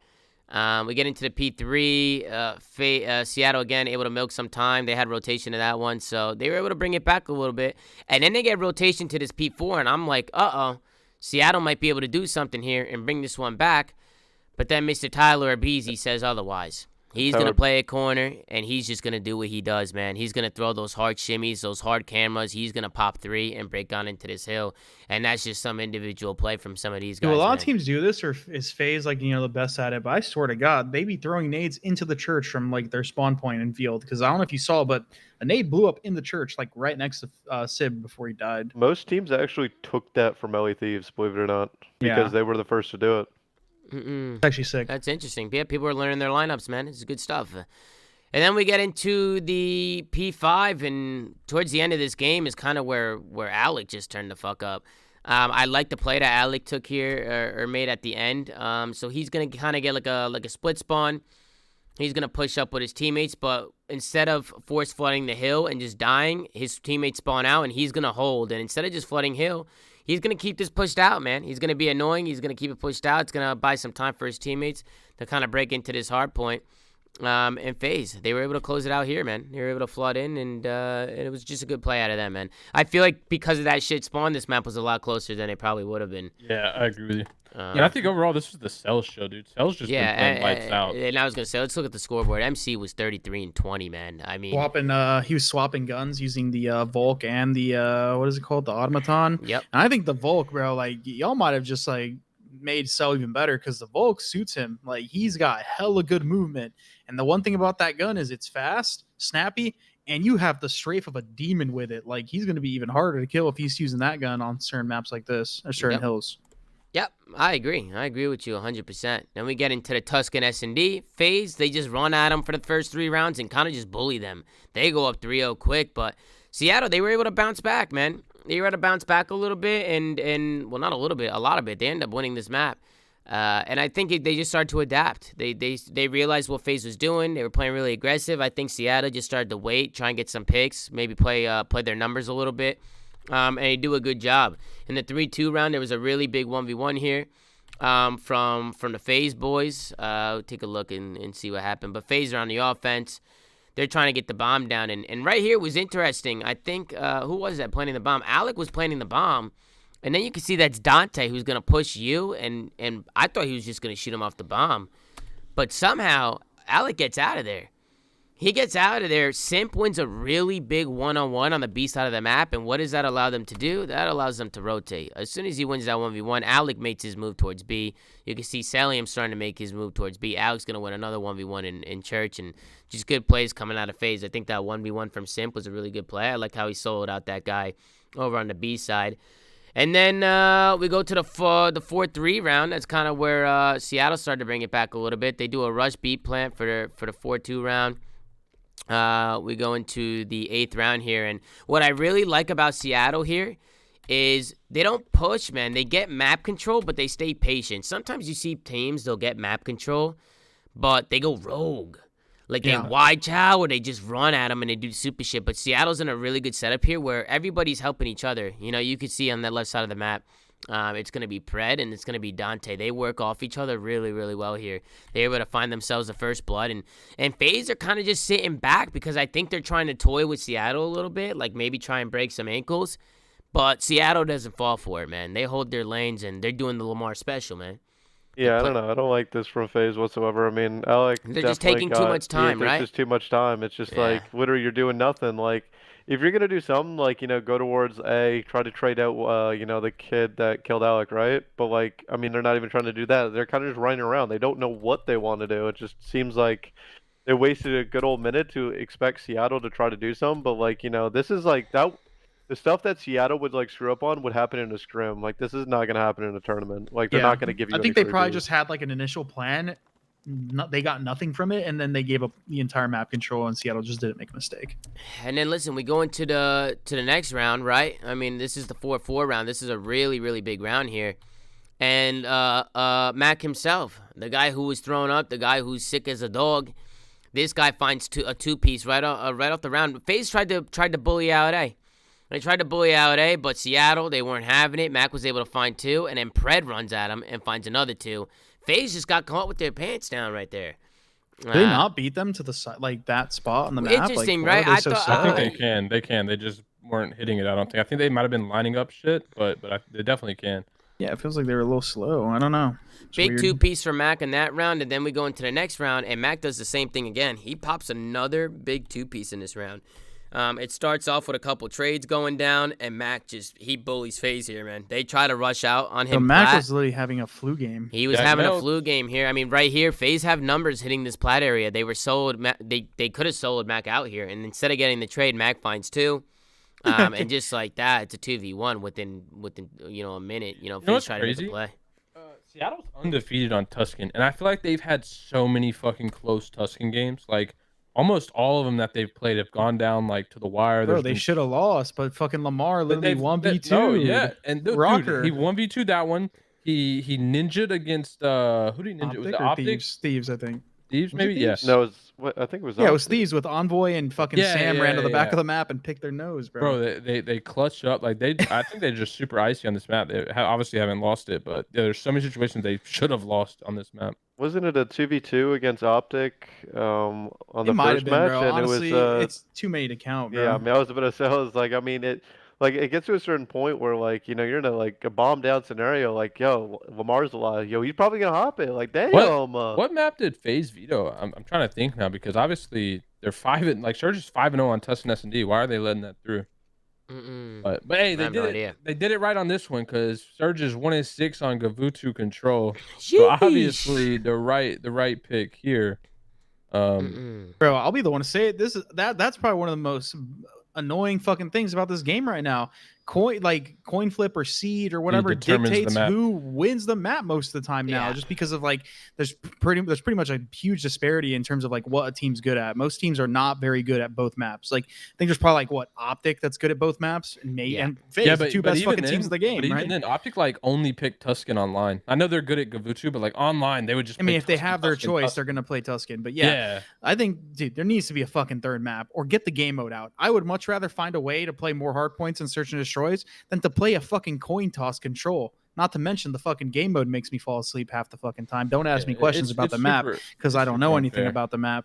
But yeah, it's so fucking unfair. And also, I forgot to mention this from the Optic series, but Optic is where's it? They've won 9 straight round 5s in control. Like obviously we know controls go round 5 a ton, but they've won 9 straight. And they're probably all defenses. No, they are. No, they are. And you want to why? Because they're like one of the best offensive fucking control teams in the game in terms of getting ticks. You're talking about who? FaZe or Optic? Optic. They've won 9 rounds of round 5 in control in a row, which is nuts. Like, yeah. I just hate that it's so defensive favored. Like, I think for that reason alone it needs to go. But getting into the Gavitu control with FaZe, I mean, they're able to clutch an offense here. It starts with them just kind of wrapping left. They go to A off the rip. They get a take. It's kind of mixy. But off their spawns, they wrap left and they get ring control. They work the kills, and that allows them to get onto this B point early. They get onto the B point. They stop that clock. And just like that, they're able to get the B point first, which is something you don't see often. Huge. Yep, Chris and Alex, Simp was doing his thing, which he's another one who's hitting form. I feel like these FaZe guys are really starting to get into their rhythm again. And you can see, they're able to get that B point. And once you get the B point, when you have a minute and a half, A is pretty easy. Once you get some kills, the only way you don't get A and this happened with the Stallions and Challenges today. I lost full, but is if you get put in a spawn trap and you can't get out of it, you know, and the team just kind of pins you back there. But FaZe do a good job taking their time. Question about this map. Do you guys think the map would play better if those tanks were not wall bangable, or do you think it'd play worse? Probably worse, but Probably worse. It's still horrible either way. You only do 2 damage per bullet, by the way, on that tank. At least that's what I was told. I feel like people get zapped through that shit. Yeah, no, I mean it's they're a weak. weird thing. Maybe 2 less damage, but no way it's only 2 damage. I don't believe that. I think it was Trey who told me this. Somebody told me, a pro player told me that they tested it as a team, one bullet at a time. Yeah, those guys spreading false narratives. Maybe. Sure. I mean, that's what I was told. So. Yo, it only does two bullets. Yeah, don't wall bang it. Not worth, by the way. Yeah, not worth. Not worth, by the way. For sure what they're doing. But anyway, once FaZe wins that control and they were able to work that B capture, they go back into a defense and they're able to do what they do. Constantly pushing out Beach. When you have MC pushed out Beach, he's got to be so infuriating to play against, man. You know, killing Selim there is not going to be easy. But constantly, Seattle's just constantly having to work back and try and get that ring control, and FaZe just put that pressure down, and Seattle can't do anything about it, man. FaZe were able to clutch up this S&D, and it was just pretty routine for them. Good map from FaZe. I think once you're able to secure that first offense, you can pretty much close out the map. So good job from them. Pred got in here, man. He got in there for a second, but, you know, the streaks come in. Abizi was going rogue. I was going to say, like, when you got Tower kind of going off, like, it basically secures the game, right? Like, streaks literally on this map are so influential. Yeah, I agree. I think once Abizi had streaks going into the defense, I didn't think Seattle had a chance. I thought it was chalked, and that's exactly what happened. Take a look at the scoreboard one final time. Everybody on FaZe kind of pulling their weight. On the other side, Mac with a little bit of a rough one.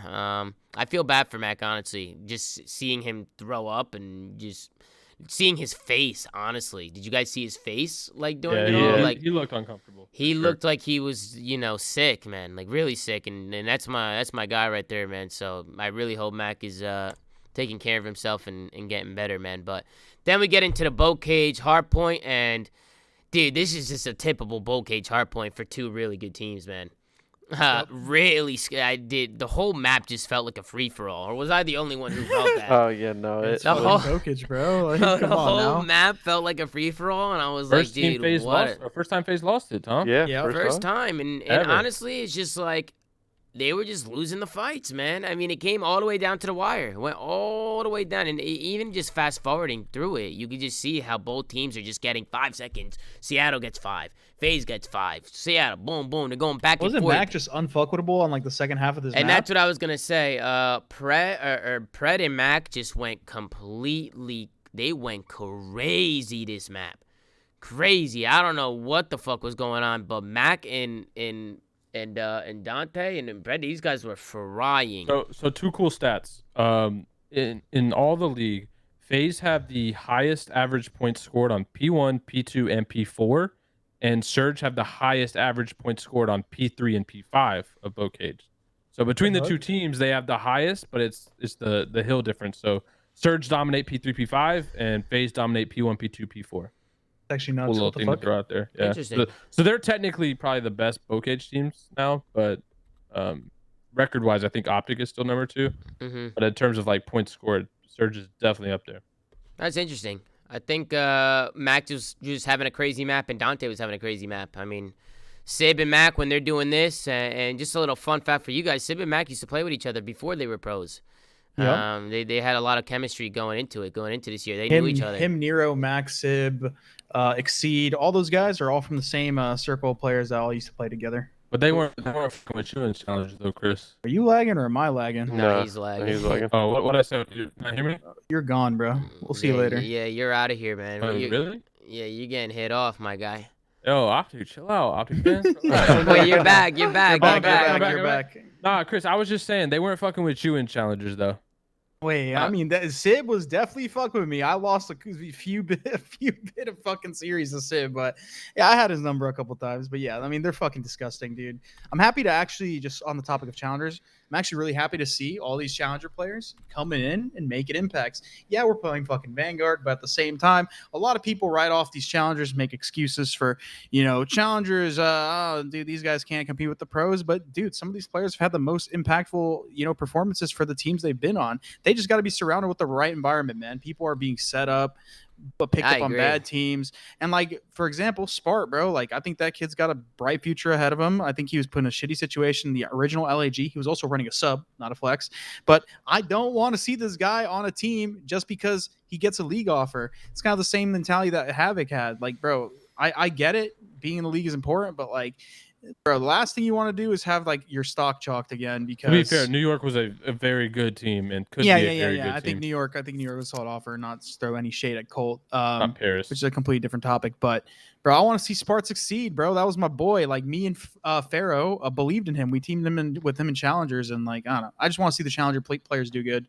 I got love for my challenger scene. So, dude, there's a lot of talent in challengers. I mean, bro, not to gas up the Stallions, but like, dude, some of those guys are really fucking good, bro. Like I'm telling you. We need expansion. We actually desperately need expansion because not even like the new faces. You see people like Classic, who we'll see later, in the show. He was fucking playing the best on his fucking team. Yeah. And he's in challengers. That's unacceptable. He shouldn't be in challengers. To your point though, Chris, it's like the good challenger players, like their only opportunity is getting cycled into these bad franchises that are already in the league, which aren't going to field competitive teams anyway. They get picked up, they get chewed up and spit out, and then everyone just forgets about them. Bro, you don't just forget how to play COD, man. Like, it's a team game, and especially in a game like this, bro, you need a good team in this game. You die in a bullet. You're seeing it with players like Simp. Like, dude, bro, like for example, look at this map. Simp is an amazing player. He's been one of the GOATs for a while, but like, he is struggling, but guess what? His team's able to carry him through it. You play with a bad team, you have a bad map, you're getting fried, spit out back into the challenger scene. Like, it's a team game, bro, in a game with a low skill gap. And going into this game 5, FaZe actually had lost 3 S&Ds in a row. So this makes it so they broke that streak. Good time to break it. Yeah, but they're 5-2 in game 5s. And I think that's something that's always made this FaZe team really resilient, is their ability to go game 5 and clutch up. And speaking of clutch up, this first round was a clutch. It was a 2v4. 2v4, yeah. Selim and Abizi kind of finds a little credit in the bomb. He's going to get 2. Sel's going to get 1 on the pinch. And just like that, it's a 2v1 within 5 seconds. I mean, Abizi and Sel were able to just clutch up for the squad. And after they win this round here, they pretty much ride this momentum, and they start gaining some rounds fast. Next round, Simp has a snipe. Nice little quick scope from him there. I love seeing Simp with the snipe, man. He doesn't pull it out as much as he used to. We were talking about that. We were hoping to see it more from him. Yeah. I don't know why. Listen, I kind of like that. I want to see him use the snipe more because I feel like he gets picks with it. But at the same time, he's also just a really talented player and really aware that it's also nice to have him use a regular gun. This repeat was troll for sure. I mean, he trolled right there. He trolled right there on the repeat for sure. I don't remember who said it, but it's just like, having your sub as a sniper is just kind of like really weird. It's really bad. It doesn't even matter though. They have a BZ. They don't need to simp. Yeah, but they don't need to simp to also have a sub. The example was Vivid on Florida. He's their literally only sub player that plays fast, and on Desert Siege he was sniping. Like, it was one thing if Alec snipes. I think Alec can snipe like really good as well. Like, and him pulling it out, like I would have no problems with. It's just like it's that pistol though. What? It's that pistol? That pistol instills confidence. The pistol is ridiculous. You might as well have a sub. But listen, I want to fast forward over to this round, the 4-2 round. Again, FaZe, I felt like they were just kind of rolling through rounds, and this is kind of where I think the swing kind of happened. A retake from Seattle. You see FaZe, they're able to get that B bomb down. And look at this setup from FaZe. I feel like the one thing that I don't like here is they're not watching left. They're not watching their full flank. And I definitely think when this B bomb goes down, people are going to start hitting that full flank a lot. Because everybody plays a post bomb plant at a warehouse. Everybody plays a post bomb plant setup back in their spawn. So people are definitely going to start taking these routes here. And Chris should definitely be picking up the pinch right here. I think ultimately it comes down to 1 and 4 looking at the same thing. Like 1's looking over the guy on the site, 4 is also looking at the guy on the site. I think one of them just needs to kind of relieve a little bit of pressure off Simp from watching 2 different lanes in the back. I think that's probably what ends up breaking them down. Yeah, and then the pinch is open. Lamar's able to find a blood and Simp is left by himself with a pistol and a 1v2. There's not really much he can do other than try and run at the bomb and make a play. But I would have liked to see him back up through library and just snipe. go for like one snipe. Yeah, just try and snipe him off bomb. Like just that was his only way to win that round. I feel like. Oh yeah, they did change. This probably could be the reason why he was sniping. They did change the thing where if you change your classes, you cannot change your classes like even at 1 second of the timer going down. Like so, even no more weapon swap. no, there's no more weapon swapping That's whatsoever. So like, if they called a late B hit right there and he had a sniper still because he was expecting to like do a spread, that could be a reason why like he kept it out because like he just couldn't switch. Yeah, that's interesting. That's really interesting. And then we get into the 4-3 round again. Seattle just clutched up, a really good retake from them, and then they do it again. Watch this. Lamar is left in a 1v3 situation. He kills the guy pushing his pinch, kills the guy off the bomb, and just like that, Lamar has one of the best or one of the easiest 1v3 clutches of his life.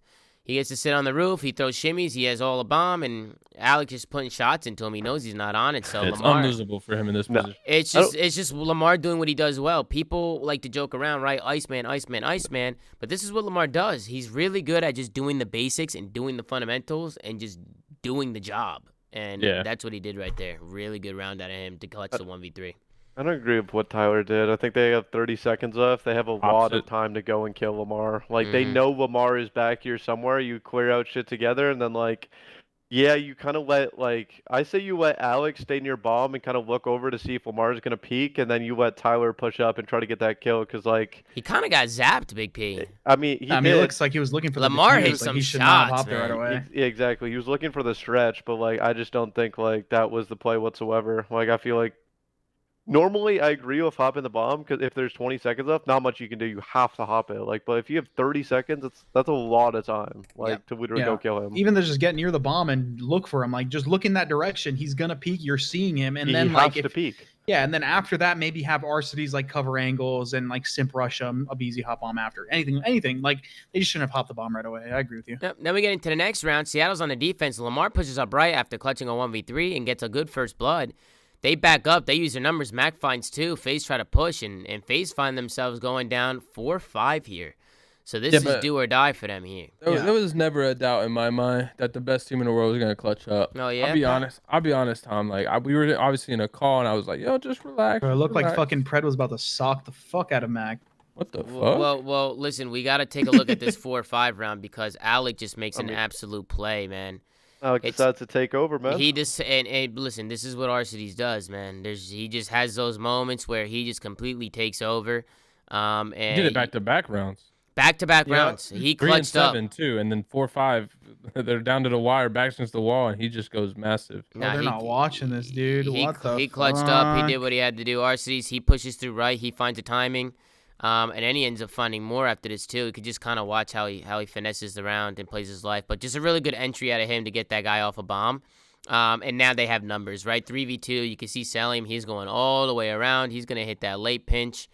And then the MC, a little bit of a troll here. He didn't check the corner.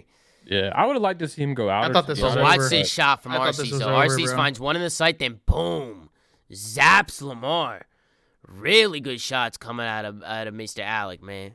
Alec taking care of business right there. Really good shots. And then I think that gave him the confidence to go to this round 11 and say, "Fuck it, I'll do it myself." Yeah, bro. Fuck it, I'm running a sub. Yeah. Which, hey, interesting how RC's is running the bomb now. You noticed that, right? RC's been running the bomb. He nades himself here. Doesn't matter. I don't know how he Which I don't know how. I don't know how that. And then he wins the gunfight. What the fuck? He wins a gunfight. He wins another one after this too. Just sliding around. That's the thing. Like, that's what I would like to see Tyler do or Abizi do. Like on, I think it was a 4-3 round or 4-2 round when they got B-bombed down. Like, you got to slide around here. You got to be annoying. Like, I feel like you got to guarantee 1 kill when you're on the bomb side. Like, yeah, I know it's gonna be hard, but like, I feel like it's really hard to retake that bomb site when you have a sub on there, right? And Abizi should be the best at that. Yeah, like Alec does it cleanly, like perfectly. He gets 2 free kills and just stays once alive. you win 1 on that bomb site, the round's basically over because it's over. You just need to get 1, and I'm pretty sure you actually will win the round every time. It doesn't even matter if you get traded. It's like, all right, guys, I got 1. I did my job. I don't know, like that's it. Yep.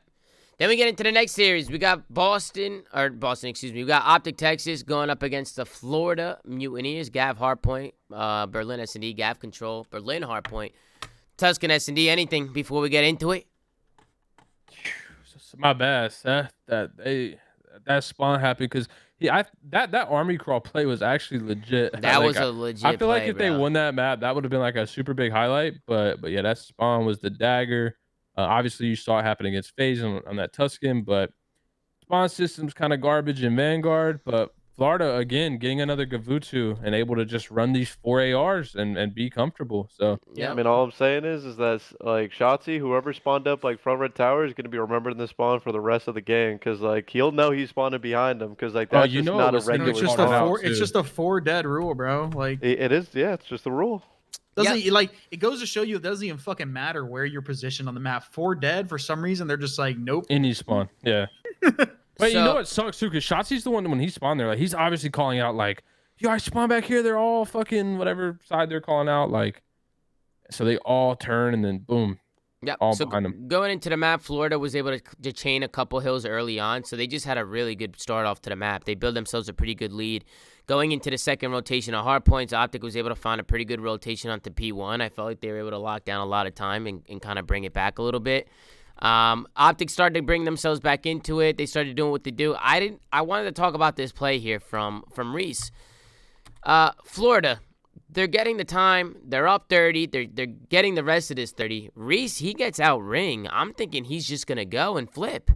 But he cuts back here, which was an interesting play. I thought He's definitely kill oriented. I mean, like, there's just, I don't know what happened in the moment, like what he was thinking. He's making an amazing play right now. Like, a really good play. literally a good play, and then he just stops doing it because he thinks number 7 literally is through. But, like, you never take that chance whatsoever. A P4 hold of guaranteeing the spawns and, like, just basically guaranteeing that you have the hell. Like, you just shut out the game. You shut out the game. Fuck the scrap. It's 10, 15 seconds. Like, I don't know. Like, Agreed. I just didn't like the play out of him. I was really confused when I saw him making the play. And I said, wow, good play, Vivid. You're making a good play. You're sneaking. He's about to flip.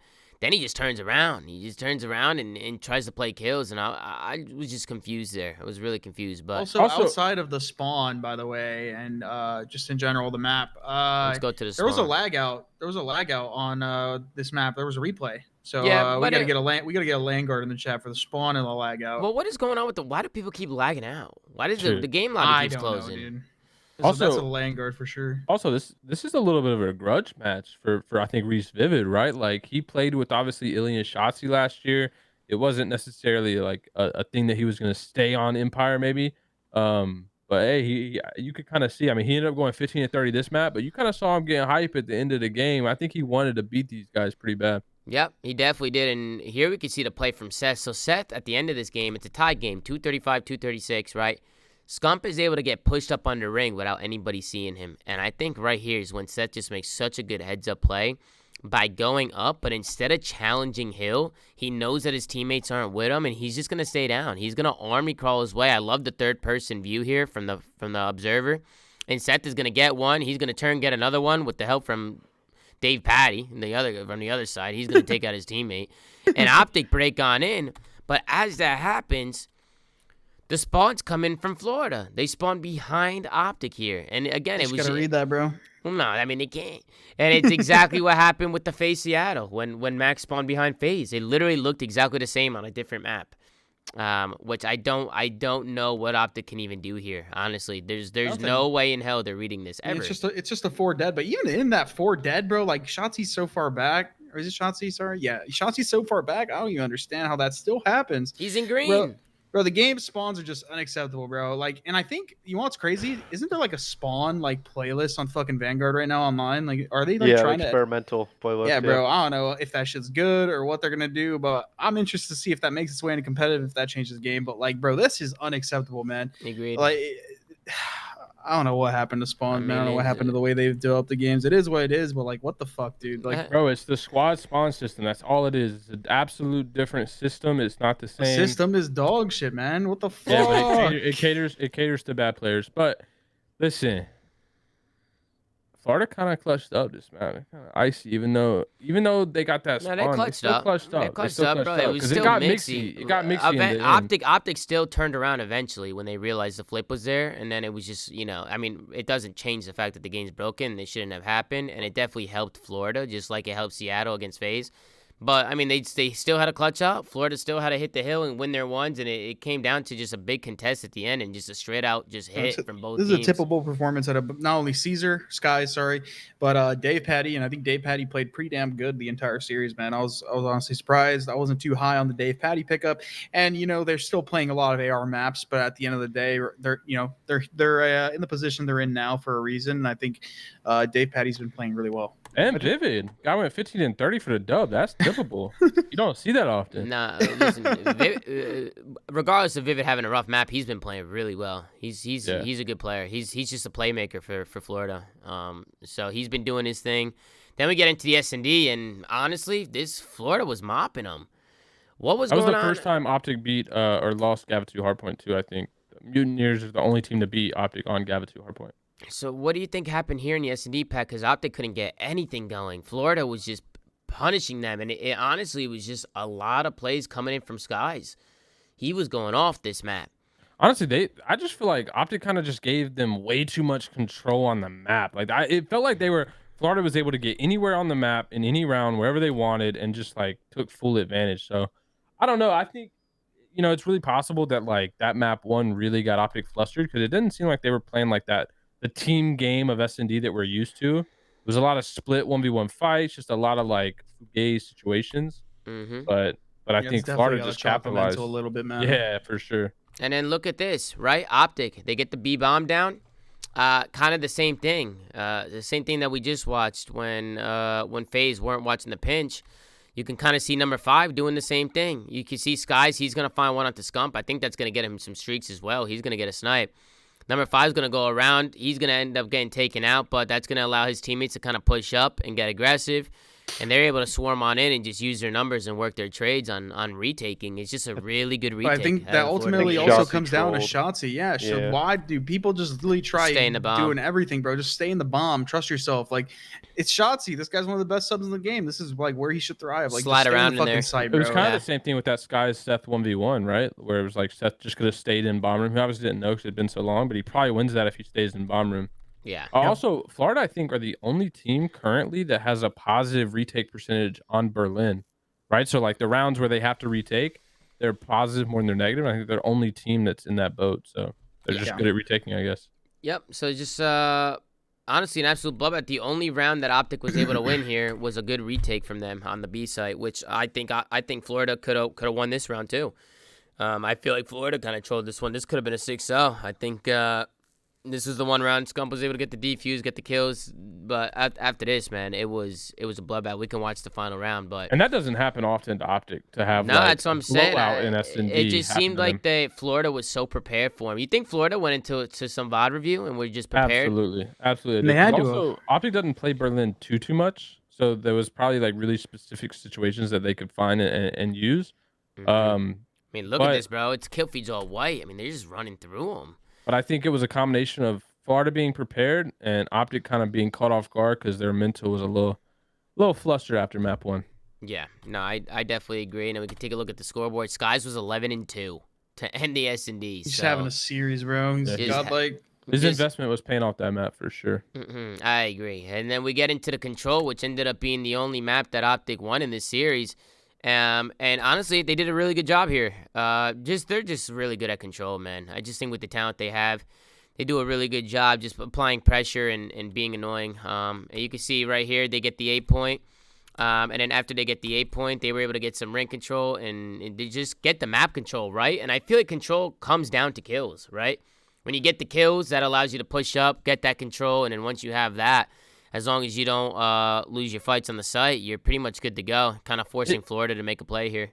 It does, and something that Optic's so good at is they get the kills, but they are one of the best team at realizing to hop the point. They haven't won a single offensive round by like kills. Like they've never went like a full team wipe. It's always ended up winning off time and objective points. So I think Optic is just really good at making heads up plays of like, all right, we got the kills, now let's go to the point. Like, and I think they're really good as well getting kills on the point. Like when they're Yeah. on it, like they do a good job like winning their fights while they're on the point. I think Florida just trolled right there. I mean, Dave didn't pick up the pinch off spawn like he's supposed to, and then Seth Yeah. literally got the freest two-piece of his career probably. Just Which- shot two people on the side and Which just is said, "All right." like, this is crazy, bro. Look at all these guys from Florida looking at the same thing. Look at this. You got three Yeah, guys like, from I mean, Florida looking at I the don't same understand shit. here. Like, I'm confused. Yeah, no, that was definitely a miscommunication from the Florida boys or Dave Patty. I mean, last one off spawn, just got to pick it up, man.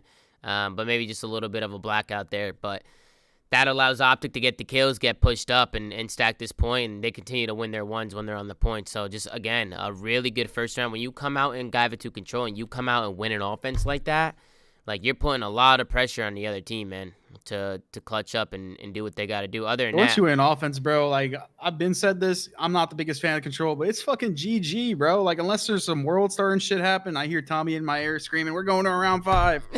Like, yeah, unless some crazy shit fucking I'm happens. tuning the But fuck out, bro. I didn't have anything too interesting in this one, man. Yeah, Florida- I think Optic's just dominant. at Optic is control the right best now. control. Yeah, Optic is the best control team in the game, offensively, defensively. It doesn't matter. They're just the best team in Yeah. control. Period. Optic win that first offense, what we just saw, and then they end up losing their next offense, but they clutch up on their Ds, and that's all they needed to do. And Florida's pretty average. They're 3-3 on Gav control, so it's like you're going up against probably the best Gav control team or just control team in general. Yeah, So it's gonna be tough for them anyway. But Florida but couldn't even get onto the 8-point. Take a look at the final scoreboard real quick. You see Scump 24-14. He's been playing great. Shotzi 24-16.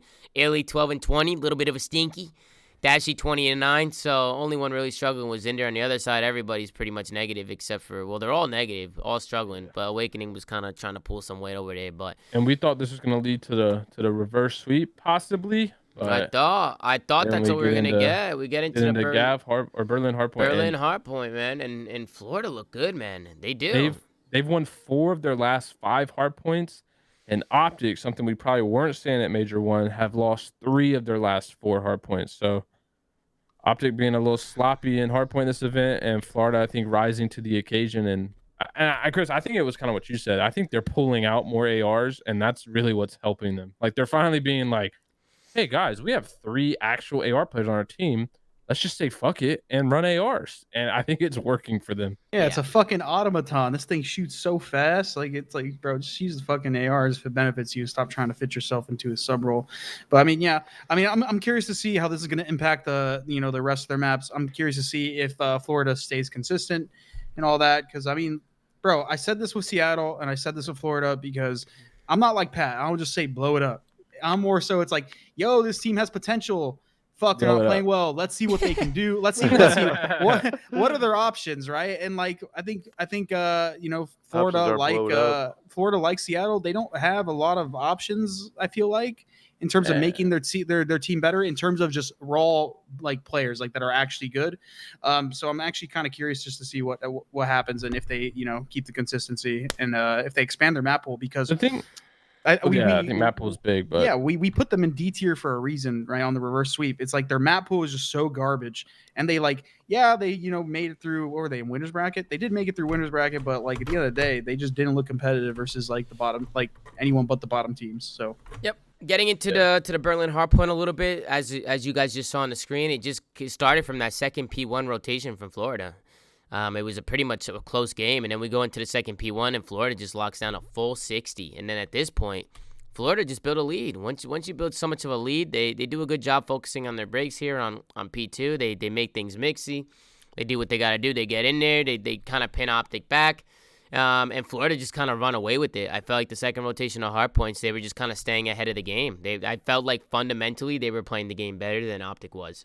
I feel like Optic kind of trolled right there, but not going straight at least, or like holding down straight like on the rotation to P2. I feel like they all stacked inside the hill and didn't really give them a lot of options. Because like at that point, like I mean, this hill's really easy to break. Like it's really easy to be mixy on Yeah, it. Like, somebody with subs. should have went right, Big P. Like there's 3 guys in hill, maybe like Well, number 7's just like getting that street for free. It's just like.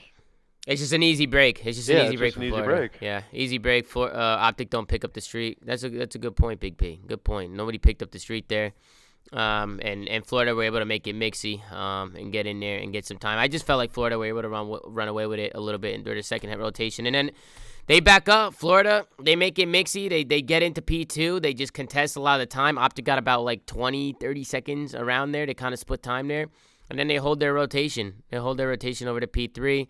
Optic get in there halfway through. At this point, all Florida needs to do after getting a full 60 is trade time on these hard points. Just make them mixy and trade the time. Go half and half with Optic the rest of the game, and you're good to go. You just can't allow Optic to lock down hills and just milk a lot of time, you know? That was one of the situations you guys were talking about, right? About Reese getting screwed over by the spawns. I personally think he should have been blocking them, like when he was in the back after popping the two-piece. Yeah. Yeah, Tom, can you actually go back and tell me which map Optic vetoed in their hardpoint? Because this is by far Optic's worst hardpoint map.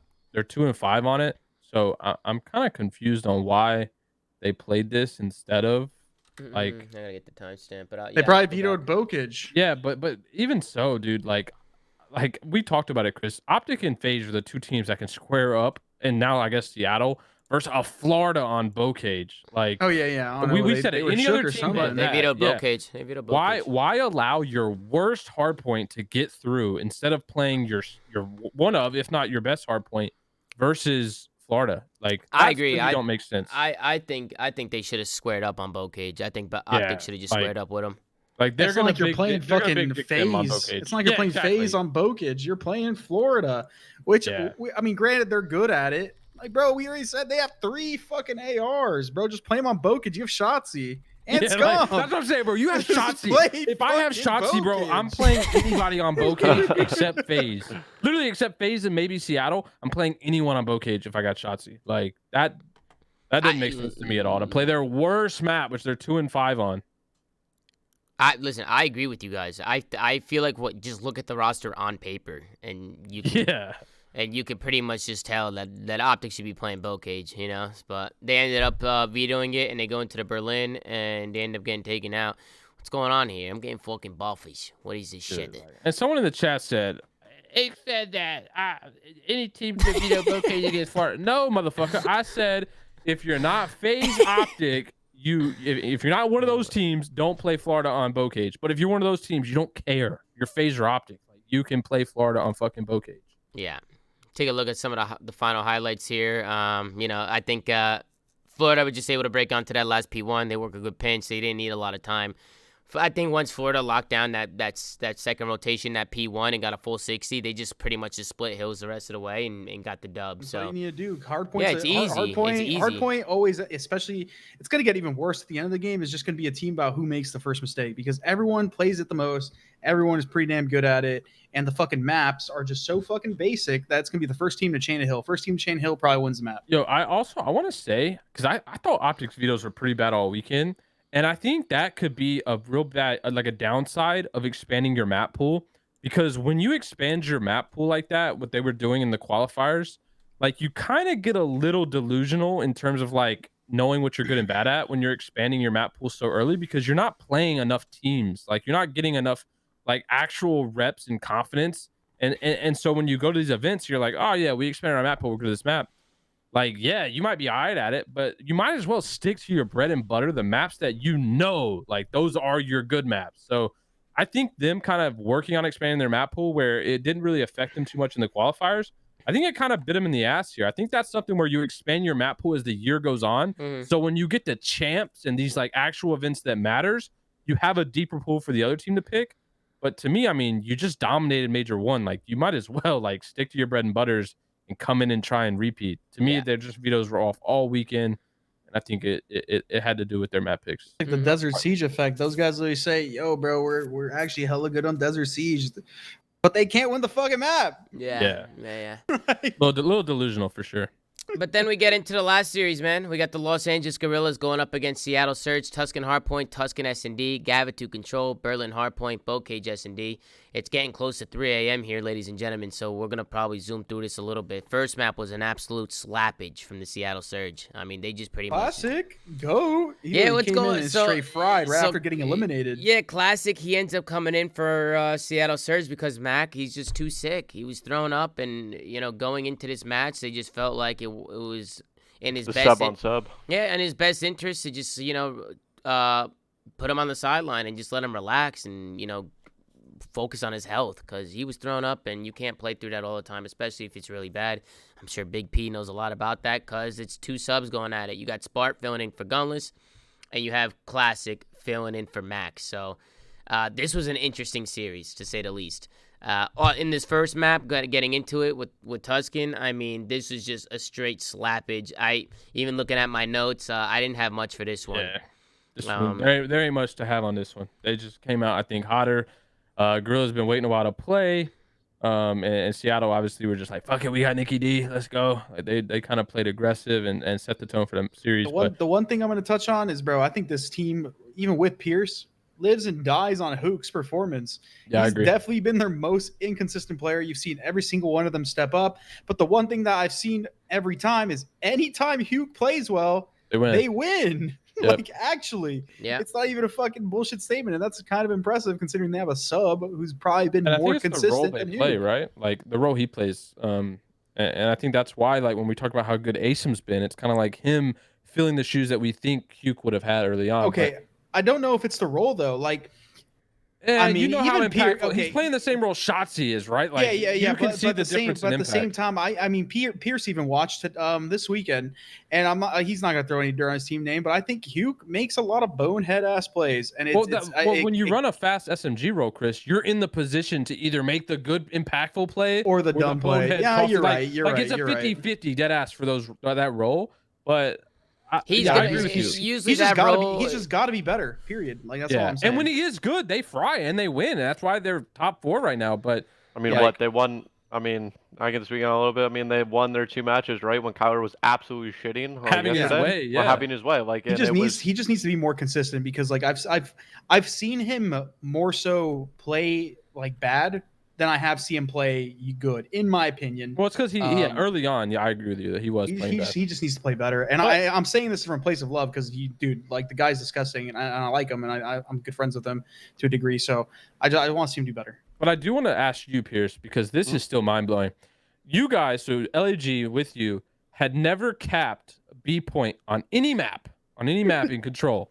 But somehow this event at LAN, they've now done it like 3 times. 3 times on Gavutsu. Why were you guys struggling capping B? And what's in the Minnesota air that they're able to do it 3 times? What are they doing now? I'm gonna be honest with you.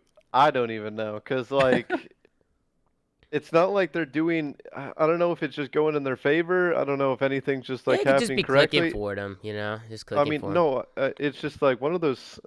It's one of those things where like maybe they're just like finally listen to the actual like game plan, because like we always had like a really hard time of listening to the game plan during matches, like of all right, guys are in our spawn, we gotta like do what we talked about, all right, we gotta do it, and then we're like not doing it, and then it just becomes really frantic and hectic, and then we're just like we look back and we're like, well, we didn't do anything we talked about, and it's just Pierce, like, you know what I think it is? No. I think because you're not there, they're probably like, yo, Pierce was telling us we gotta do this, you know what I mean? Like no bullshit. When your teammate's not there, sometimes you be thinking about what they were saying. Like you're really like actually thinking about it. You're fully thinking about it. You're like, maybe it was. They're just like, they're like, yo, remember, like before the start, Pierce wants us to hit this and get this. They're just like, what would doing it for Pierce? Yeah, what would Pierce do? What would Pierce do? Dead ass. That's what's going on. Because nothing else explains it, bro. I can't explain it. It's just typical. That's all I'm gonna say. Take a look at the scoreboard. I definitely want to show some love to Classic, man. Nicky D. He's one of the best in the biz, man. I think it's cool that he could just hop into a pro game like this against a top 4 team, right? They're top 4 now, LAG. So, and able to go positive and drop numbers and do his thing. I think Classic, he was making plays, man. It's almost like these fucking people don't just fall out of the fall off, bro. They're good. They just need to be surrounded by good fucking teams. It's crazy what happens when you play with a decent team, right? Like, bro, like I'm sorry. I think, like, for example, I think Utah, me, Pat, all of us, if we actually cared and tried and got put in an ideal scenario, we could play well. Like that's I could definitely play right now for sure if I wanted to, but it's I just don't know how, it's just how long sometimes it just last. doesn't work out. Man. I've seen you in rank play time going crazy. Yeah, I do my thing every By once the way, in a while. this is LAG as an organization. I think it's their highest placing ever so far at any of the like majors, online major, land major, whatever. Congrats, man! Congratulations. 4th, so that's good, man. It's cool. It's cool to see these guys succeeding, man. And I also want to show some love to Spar too, because he's been playing really, really well. And it's nice to see his mother in the chat in the crowd, and supporting him and showing him some love, man. Whole fam. He's another one who I feel like, you know, he's been going for it for a while now. You know, Chris, you know Spart. Yeah, I think he got done dirty on the original LAG. He was running a sub. That was his first time playing variant. He was actually playing variant in MW for probably 2-3 months, right? Before getting put onto a pro team, immediately put in, and then just like not playing well on a terrible team, might I add. By the And it's just very 21, unfortunate. Chris? No, he's 20? 19 or 20. By the way, for obviously most people in the chat know this was brought up earlier, but for people watch this on YouTube, I think at least I could be wrong. Nick and Spart were on the same Challenger team. They were teammates in Challengers going into this event. Obviously, Spart had to leave that team to fill in for Gunless, but now they're squaring off top 4 versus each other. I think that's pretty crazy. So they must have been pretty nasty in Challengers together, and probably would have made some noise. Just in general, dude, Challengers is just full of fucking good ass fucking people, former pros and, you know, aspiring pros alike. I mean, look at Zinni. Zinni, this year is fucking disgusting. Even last year, right? He might have, you know, been on the Toronto team, got subbed out, but he wasn't bad by any means, right? And now he's in argument for a top 3, if not solidified as a top 3 AR in the game, man. I think there's just like bullshit fucking narratives about older pros, and then just bullshit narratives about challengers. And it's gotten better. I think there's a lot less gatekeeping, but. I mean, I'm just happy to see Spart and other players coming out the fray. I think Nick's disgusting. He definitely deserves like a fucking roster spot 100%. I mean, even there just isn't good spots, bro. It always just goes back to expansion. It goes back has to expansion. Expand. And if it doesn't, then it's in a worse spot than it would be otherwise. So we'll always have that debate until it expands. But I want to get into the map a little bit. The 4-4 round, well, just plant the bomb. You know, Seattle, just get it down. You got the blood B side. You get the guy plat. All right. Get it down. What else do you want to do? You did the hard part. You got control of the bomb site. Get the bomb down, sit plat, play your corners, and let LAG come to you. But what do? They do the opposite. I mean, Pred gets a freebie. They run to the stairs. Pred gets taken out by Slasher, just running to the staircase. Now the bomb's not going down. Numbers, Nicky D's going roll with the bomb, and look where they end up going. They're pushing them out, Chris. They're running at him on offense. They did the hard part. They're just fried, bro. Like, it's been a long day. This was like one of the only rounds where I was like, what? Like, I feel like that should be a thing all fucking weekend, bro. I've seen on this map, like, bro, you see the Thieves do it, you see these guys do it. Yo, get the fucking That's bomb what I'm down. saying. Like, that's why that's why when I'm showing like Boston do the fundamentals, I'm like, chat, this is an amazing play. Look at these guys. They're using their numbers. It just they need to do the Abizi strat except with the bomb. You throw your shimmies, you get your spot, you see nothing, get the fucking bomb down. Like, just it's not fucking hard. Yep. And then this is the round where LAG was able to close it out, man. It was the 5-4 round, and they just do a B hit off the rip. You can see Pred and Spart, they both go down early, but LAG, they do what Seattle just did, but they try and get the bomb down, but instead they see Lamar. They solo Lamar out. That's a few times now Lamar keeps getting picked on this truck because I feel like teams know he's there. Like, I feel like they know he's solo playing it. I feel like he's going to have to be careful. Teams are going to start rushing him more. I don't mind Lamar sitting there playing for info, but when you see the info, get the fuck out of there, bro. Like, if you're by yourself, just dip and back up. If anything, back up to the tank in your spawn and just wait till your teammates can get to you, and then we'll go, work together. Lamar can hold on to those lanes with that AR, and then he can maybe have a sub player come work his close quarters, and they can be able to do something there. But LAG, they push out Lamar.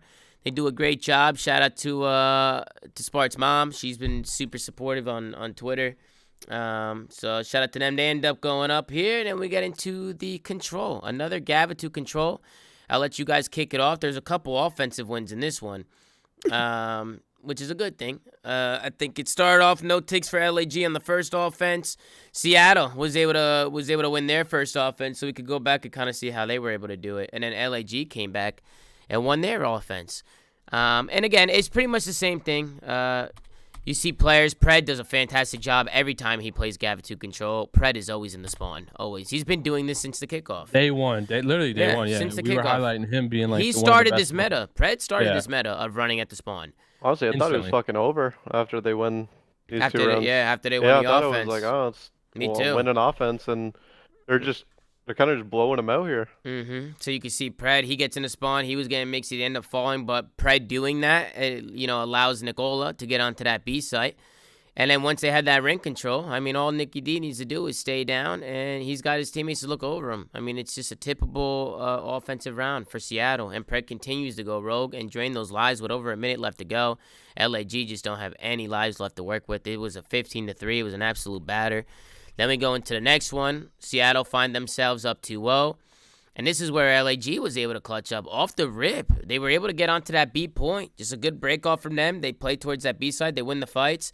And they were able to cap it pretty quickly, which I don't even know. How the hell did they get it up so fast? Pause. Such. What the fuck? But how the hell did they get the point up so fast? It just comes down to literally like what happened on the other side when Seattle was having the point. Like people just aren't hitting their nades on these people in the tank. Like there's always going to be a guy in the tank. It's just like not hitting nades is so important. Pierce?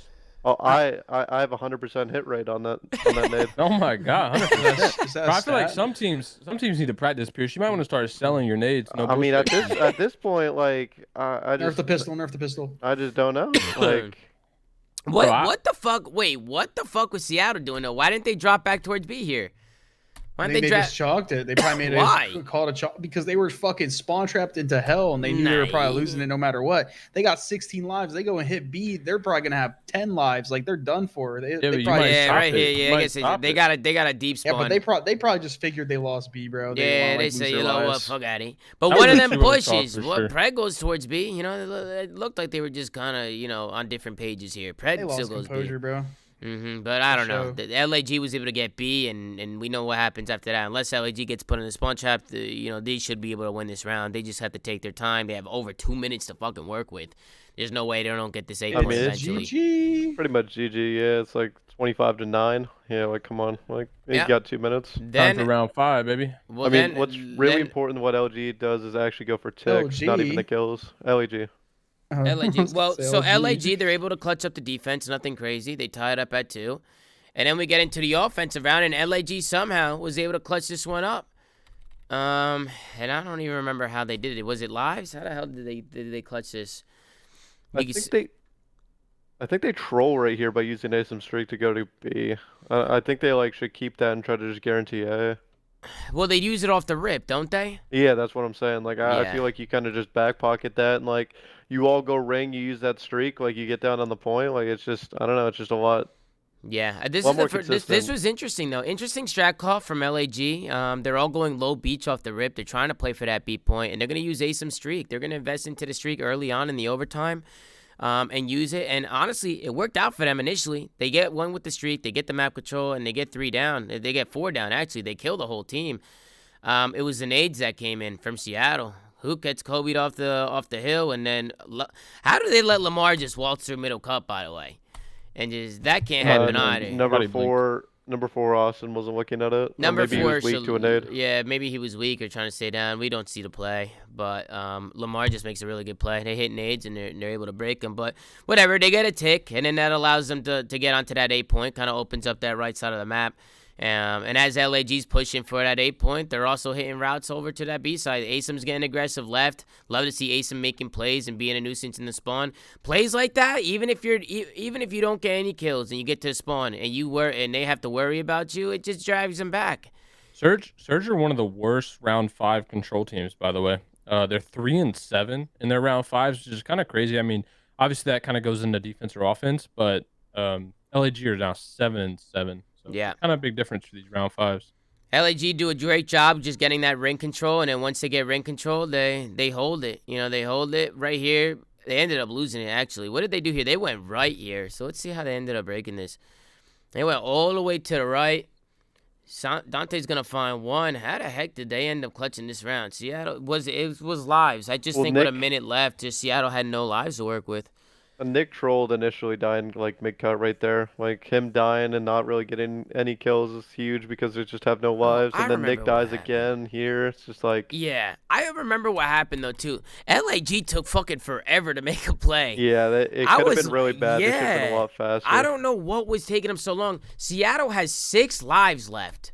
Okay, there's a minute and a half. A minute and a half. They have minute 15. They have 7 lives left. and just keep. You could get 2-3 pushes left in a minute 15. Just go. I mean, obviously you don't want to do stupid shit and just run at them solo and just sprint at them. But as a team, you know, like just check your corners and push.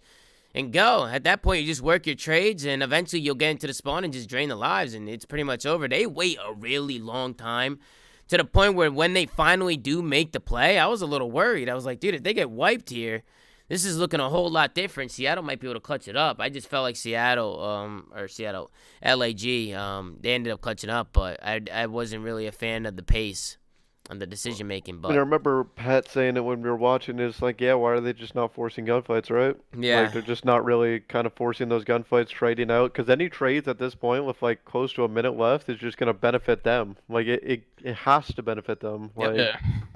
I agree.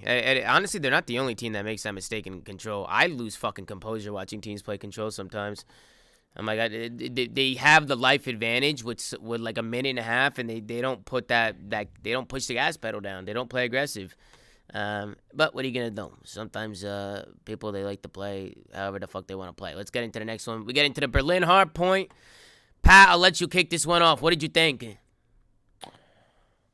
Honestly, Tom, I was just hoping that Gorillas hurry up and won it. I'm not gonna bullshit with you. It was 2-1. I was like, yo, just close this out for me, please. It's late. I think it was like 1 a.m. almost at this point, or a little after midnight at this point. So I was hoping they would just kind of steamroll. Obviously wasn't the case. Just, you can't doubt Nicky D, his game-winning pinch.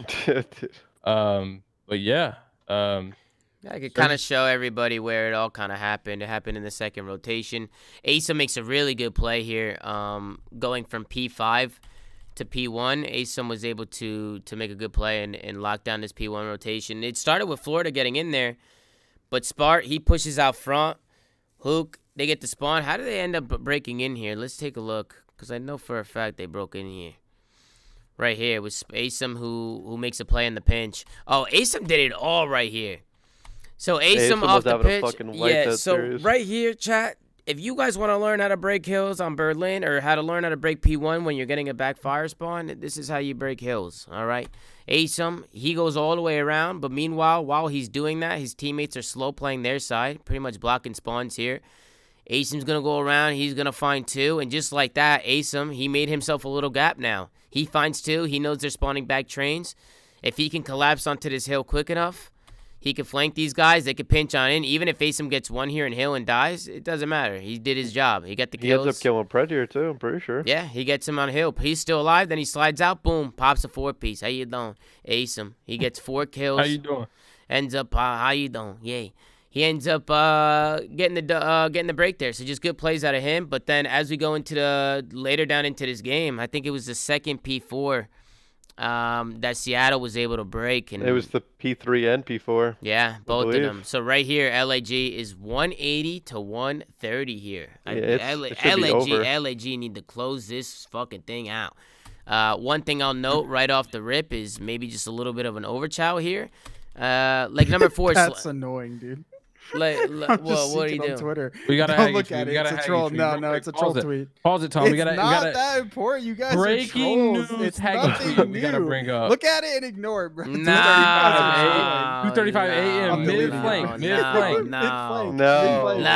No, Chris. No way. Bro, you guys are fucking No trolls. way, man. Fucking end the show, bro. End the fucking show. No, we're good, I Chris. cannot We gotta see the Nicky D flank before we end it. Hey, Chris. One thing I will say, man, End the fucking show, bro. is keep shooting that shot, man. Keep shooting that shot.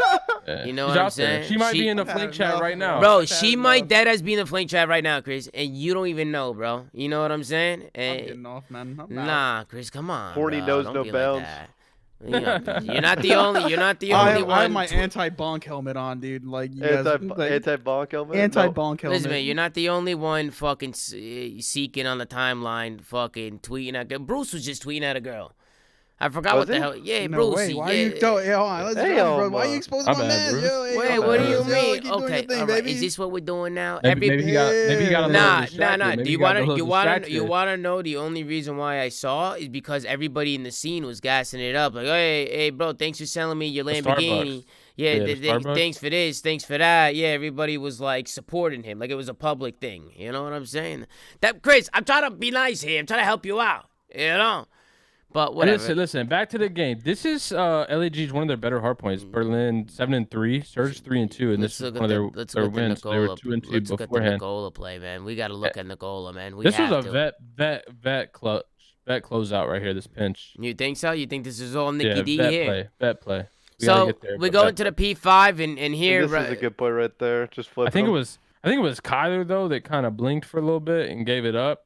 Gave up the pinch. I think it was Kyler. I might be wrong. It was somebody on Gorillas, obviously. But I mean, yeah, I was gonna say obviously. I mean, shit, like.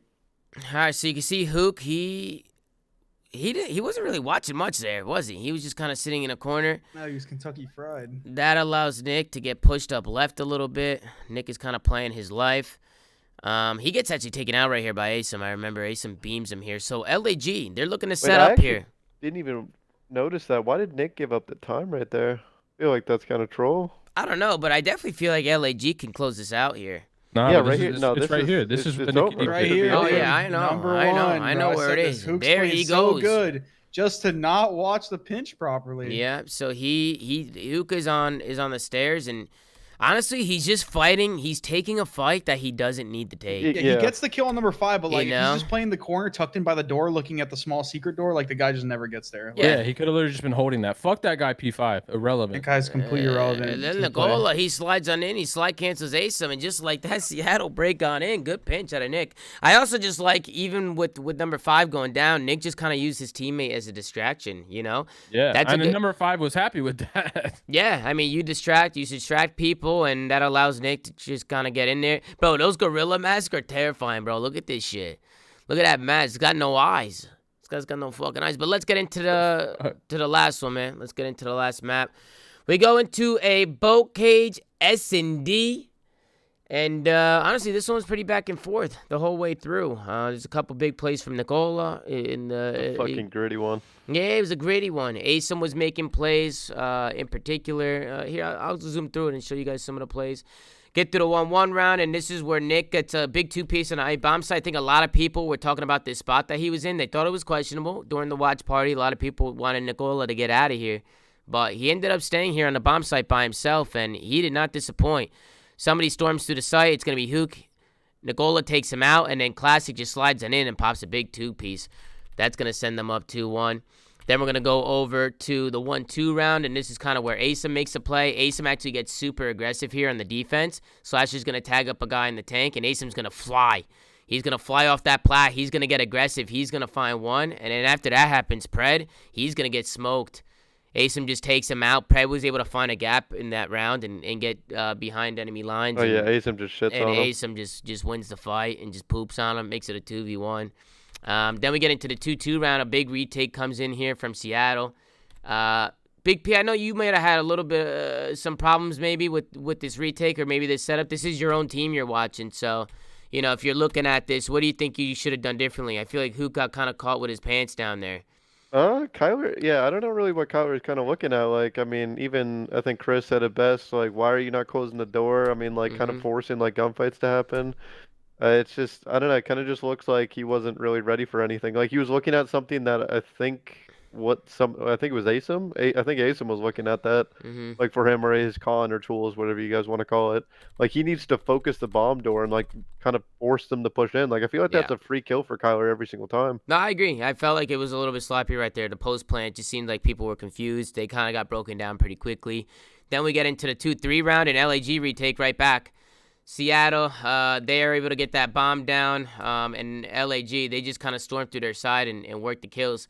Pred gets in behind again, just Pred doing what he does. I mean, Pred Yeah, I think that's just a mishap from Seattle, to be honest. Like, Dante challenging that guy. Like, if they waited for Pred right there, that would have been like, that could have been really disastrous for LAG. But, I mean, like, it ends up working out.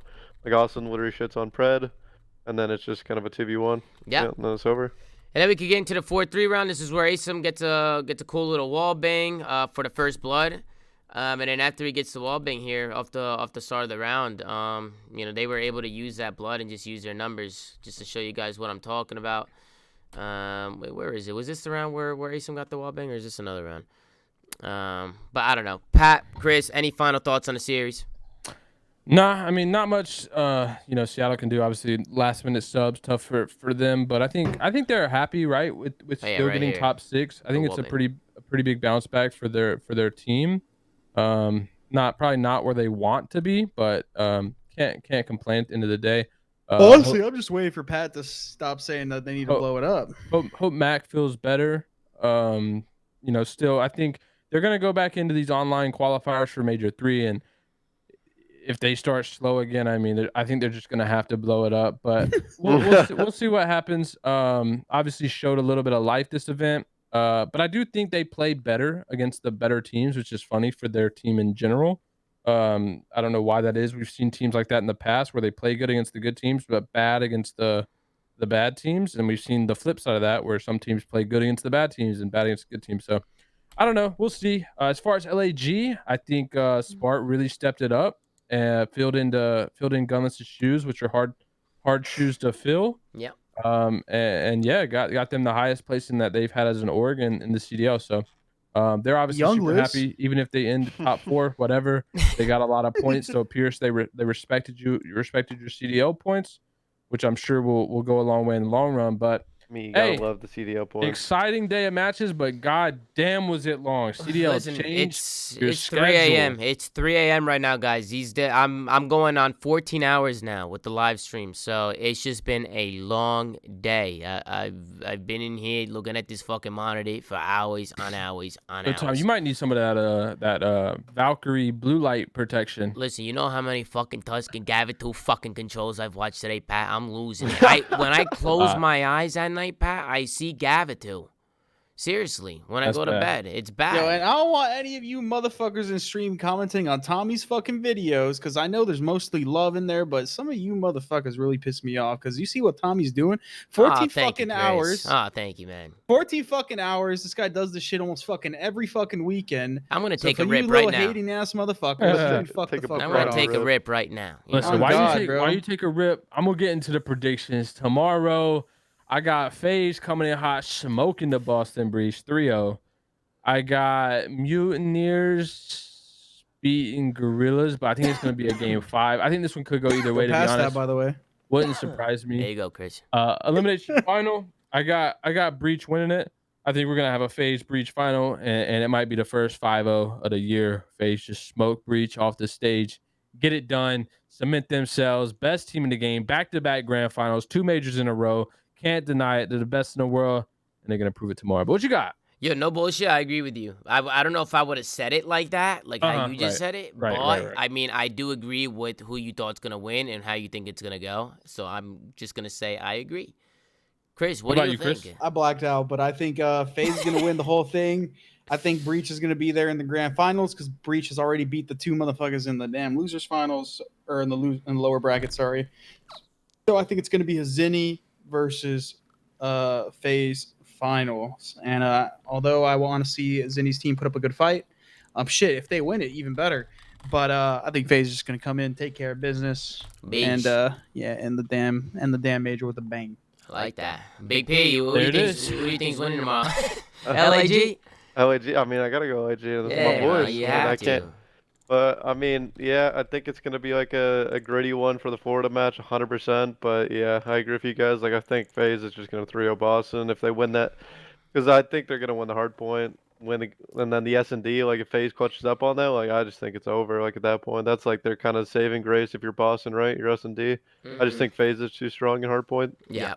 All right. Well, that's going to do it for us, guys. It's 3 a.m., so we're going to hop out of here, man. We're not going to waste anybody's time. All right. Like, comment, and subscribe if you're watching on YouTube. Anchor.fm/theflank to check out audio sites that we're on. And go to @theflank on Twitter. Gert's doing a fantastic job, man. So make sure to go follow over there.